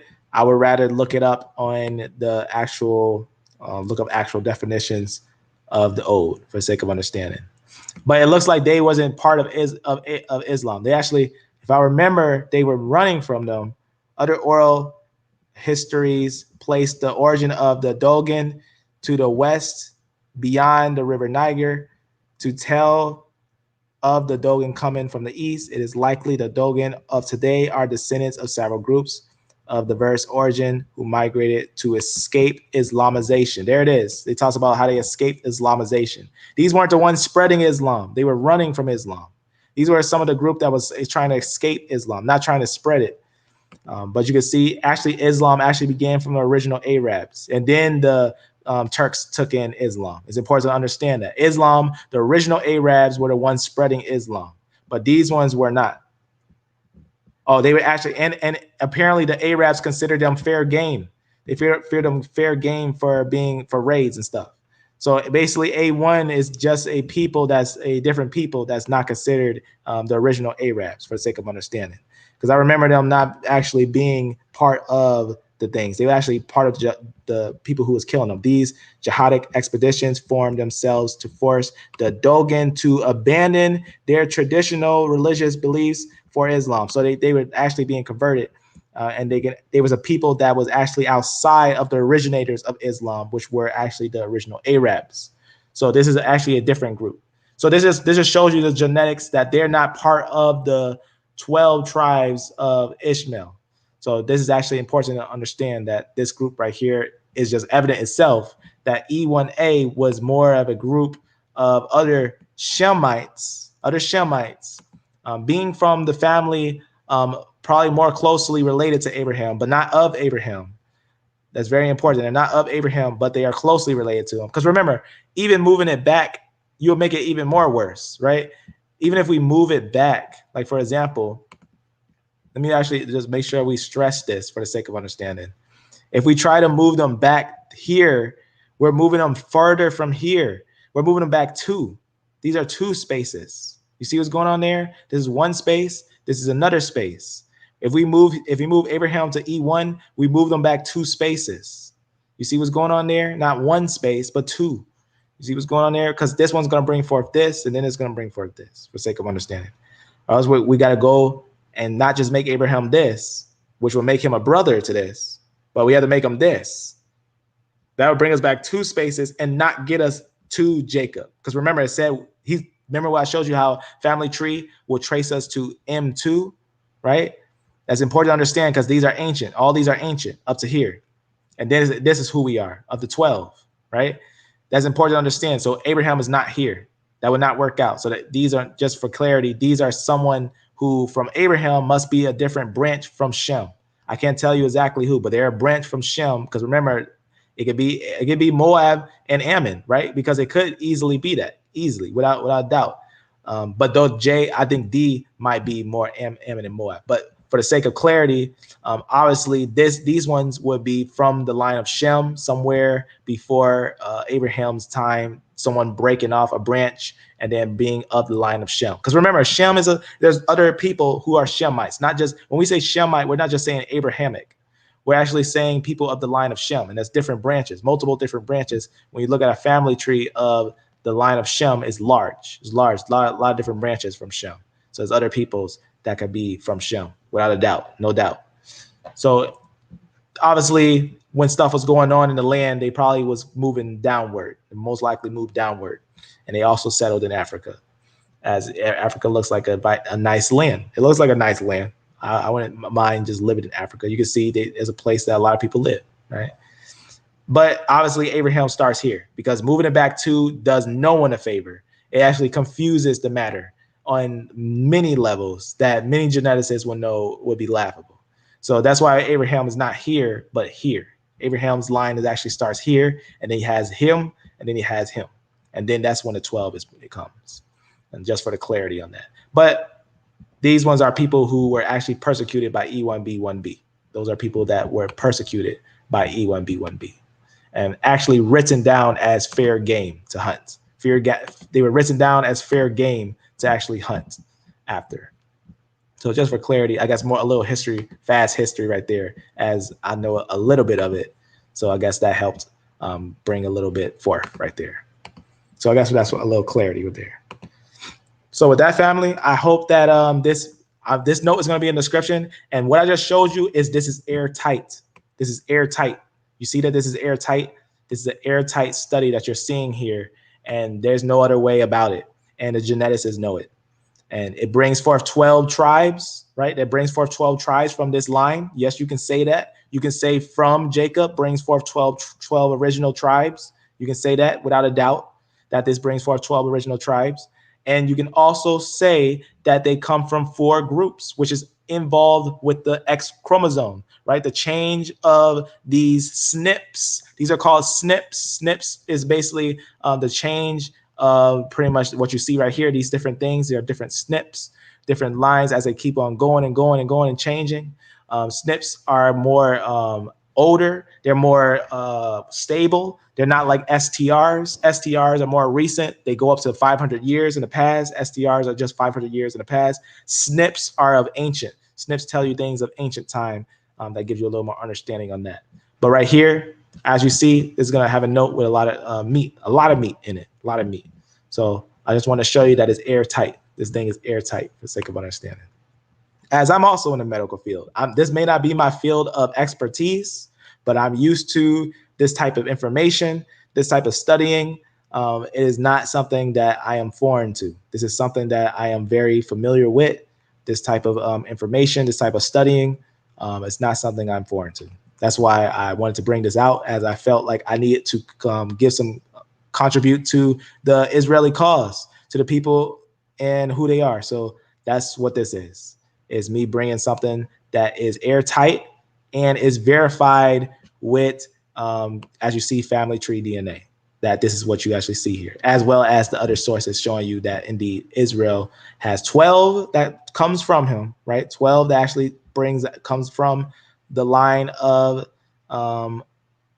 Jacob, which I wanted to have the 12. I've been looking for those, which ones are the 12. I would love to find which subgroups are the 12 for the sake of understanding, but I haven't found them. They haven't told anyone yet who they are, or I haven't found that exact quote where they tell you which ones they are. 1, 2, 3, 4, 5, 6, 7, 8, 9, 10, 11, 12. I don't know if this is it. It could be. Who knows? I don't know which one's the exact 12. But I just wanted to show you. This because I think it's important for you to see this, that the evidence of this is undeniable. That's why I wanted to show you that the evidence of this is without a doubt undeniable. You can hold this, you can bring this out, and you'll feel so comfortable because it's gonna give the solid understanding to everything in history, right? These 2 different branches. You got your Ishmaelites, your 12 tribes of the Ishmaelites, and you got your 12 of Israel, right? You're gonna have your sons of Ishmael, right? And you're gonna have your tribes of Israel, for the sake of understanding. So I just wanted to show you that, as this thing is solid, is a solid understanding, and it's unchangeable for the sake of understanding. It's not going to change anytime in the future. Your DNA, your Y chromosome froze 2,000 years ago, and this also is frozen in time, as this is a piece of evidence of who peoples are, for the sake of understanding. That's what this is. This is a piece of evidence of who we are. So one more time for the clarity, this is actually what we're going to see when we look at the Y chromosome of Israel. This is going to be the correct order. There is no other order than this order. P2, E1, B1 is Abraham. V38, E1, B1A is going to be Isaac. Right? You can see how these break off like that. they notice, geneticists notice the ones at the top, like this, the ones at the top are going to be the line of what you see right here in between these. These ones at the top are actually going to be like right here. This one right here, P2. Actually, this one is E1B1A. This is actually for P2 when it's like that at the top. And this one branches out at the top. This is actually E1B1, mean B1A. This is E1B1A, which is actually V38 right there. It just branches at the top like that just to show what it actually is. And then you see right here, this one actually branches at the top. This one actually is, this is actually Jacob. No one is this. You'll never see no one with this line. This is actually where it branches off to the 12 right here. This is actually going to be the branches off to the 12 right there. So M2 is Jacob. M2 is Jacob, right? He's going to be E1B1A1. That's going to be Jacob for the sake of understanding. That's going to be Jacob for the sake of understanding. And these are going to be everyone else. These are going to be the 12. And remember how it told us it's 12. That's going to be us. So for clarity, that's going to be the understanding of the information that's provided today. Ground tight and ground breaking. That's what it is. So, amen says there from someone that's not this without grandson, but that's as well. So are admitting that they are Esau. It depends. If you got to look at the Somalis information, and obviously looking at the Somalis DNA, they're actually going to be E1B1A. In fact, 100%. They're 100% E1B1A. I mean E1B1B. My bad. 100% E1B1B is the Somalis. The Somalis, you can look at their DNA, is 100% E1B1B. So obviously looking at that, you can't take everyone saying, if someone says they're Esau, you know, they can say one thing, genetics and history says another. So from all the evidences, E1B1B was also the powerhouse of the movement of the Islamic powers. That's a historical fact, that the E1B1B was a powerhouse in the movement of the Islamic powers. That's just who we see moving around with the Islamic conquests. It was E1B1B that was going on there. And that would be your Islamic groups, for the sake of understanding. Ishmael. It's going to be Ishmael. And again, like I said, even in this sense, right, it's going to branch off from Abraham. You can't, that's not going to make Ishmael, right? Just that's why I showed you that for that clarity. I just want to show you that for that clarity. Again, you can see from P2 comes Ishmael, right? From P2. If we have to have that order, and that order is set like there, right? From P2 come Ishmael, right? We already verified that he's not E1, therefore this can't be any other way. There's no other way. Israel, we gotta come together and start practicing and chanting this fine, because this is the truth. This is what you're seeing here. If we bring this out, geneticists will agree. They will all agree. They can't deny it. There's no debate about it. It's not like history where you can say, oh, this thing or that thing. Genetics is solid, and is unchangeable. If you chant this and you bring this to them, they cannot combat it. They can't. They cannot combat it, because these are Ishmaelites. These are going to be the Ishmaelites, and without a doubt, from Abraham. And then comes Isaac. See Isaac right there. And then you're going to have Jacob, right? You're going to have Jacob right there. Then you're going to have your 12. And remember, it's confirmed in their cells tell you there's 12 original lines. There's 12 origin lines. They say this themselves, 12 origin lines that come from them, right? And it's going to be 4 major lines that's going to be there, right? 1, 2, 3, 4. 4 branches right there. 4 major lines that's going to represent 4 mothers. 4 mothers that actually had their part in helping make Israel, for the sake of understanding. That's very important. As the Y chromosome at its tips does a recombination with the X chromosome. So this is the only way. This is the only way it's possible. Remember, I showed you how family tree DNA said this is the last one. M2 is the last one, not this one. This is the last one, M2. That's very important. So that means these 3, Abraham, Isaac, and Jacob. That's important to understand. And then you're going to have your 12, right? Very important. Then you see with Ishmael, he's going to have his 12, right? He's going to have his 12. Very important, right? So that's what we see. Very important. So again, this is the only way. What you're seeing here is the first time that this has been brought forth. This is direct, pure source. This is the truth. What you're seeing here, this is a medical fact. What you're seeing here is a medical fact. You've seen historic information. You've seen the people in Portugal. You've seen the people DNA tests in Portugal. You've seen the people that was found in Portugal. You've seen that their hands was tied behind their back and it was all children. Like it says, the Jewish children that was taken from Portugal, those were all children. Everyone that was found was usually under 18 years old. I showed you all those things. And this is the verification of the truth, that the line of Israel is in fact E1B1 for the sake of understanding, starting there and going on. So with that,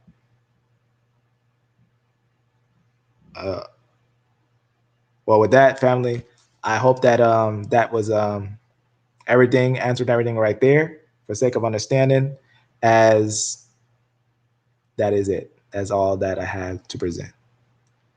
So I hope that that was a very well studied for you all. So, brother, if we can wrap this up, I'd like to tomorrow, 3 p.m. Central Time, if you're willing, on Lion Farm, as well as this page. I'm always going to try to jump in at different times, as I think there's a lot of facts that come from this page, and I think it's important. I think it's really growing. I think it's bringing out a lot of facts and a lot of information, and I like to see that in the community, as well as on our page. Obviously, on my page, I'm a small drop of water, but I bring out a very extensive piece of information, as I think it's not about the quantity, it's about the quality of all things.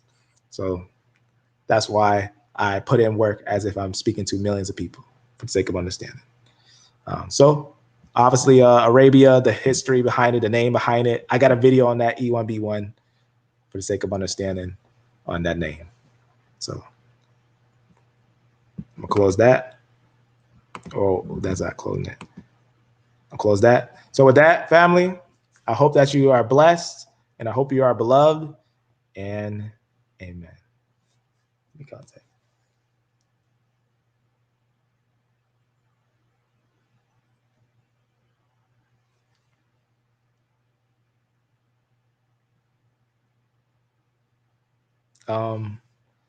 Let's see what's up with the brother here.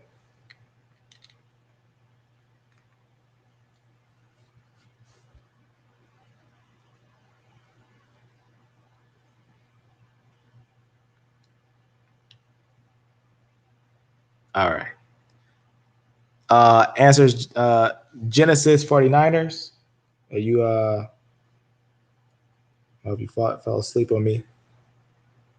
Let me actually send him a message real fast. Or I'm gonna call him. Maybe he just fell asleep. Call as a little alarm.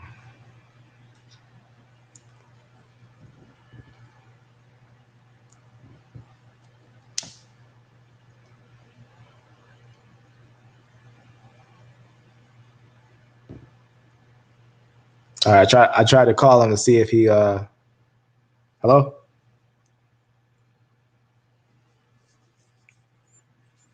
Let's see. All right, I tried to call him, but I guess I'm not gonna leave it with empty air. So I guess I can. I'm here, brother. I'm here. Oh, there you are. My bad. Okay, so there you are. So I pretty much finished everything on this channel where you see Lion Farm. You can put, like, if you can't find Lion Farm, type Lion Farm 23 or Lion Farm or any type of thing. And if you see this thing, what you see on the screen right here, this Lion Farm, that's where we are. We're gonna be doing studying and different things like that while watching the brother. So with that, family, that's everything I got for now. I hope that was good. I hope that was good for you, because that is pretty much everything genetically. That's everything genetically and historically. And the link will be in the description for that e-note, that Evernote, and you can have that for free. And that's all I got for now. All right.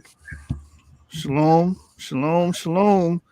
Y'all stay tuned. We will be back Saturday with another presentation, and the source will be back to enlighten y'all. We appreciate Lion Forum coming on the platform and bringing forth this great information. Yeah, be on the lookout. We'll be here to feed y'all the spiritual bread. And we out.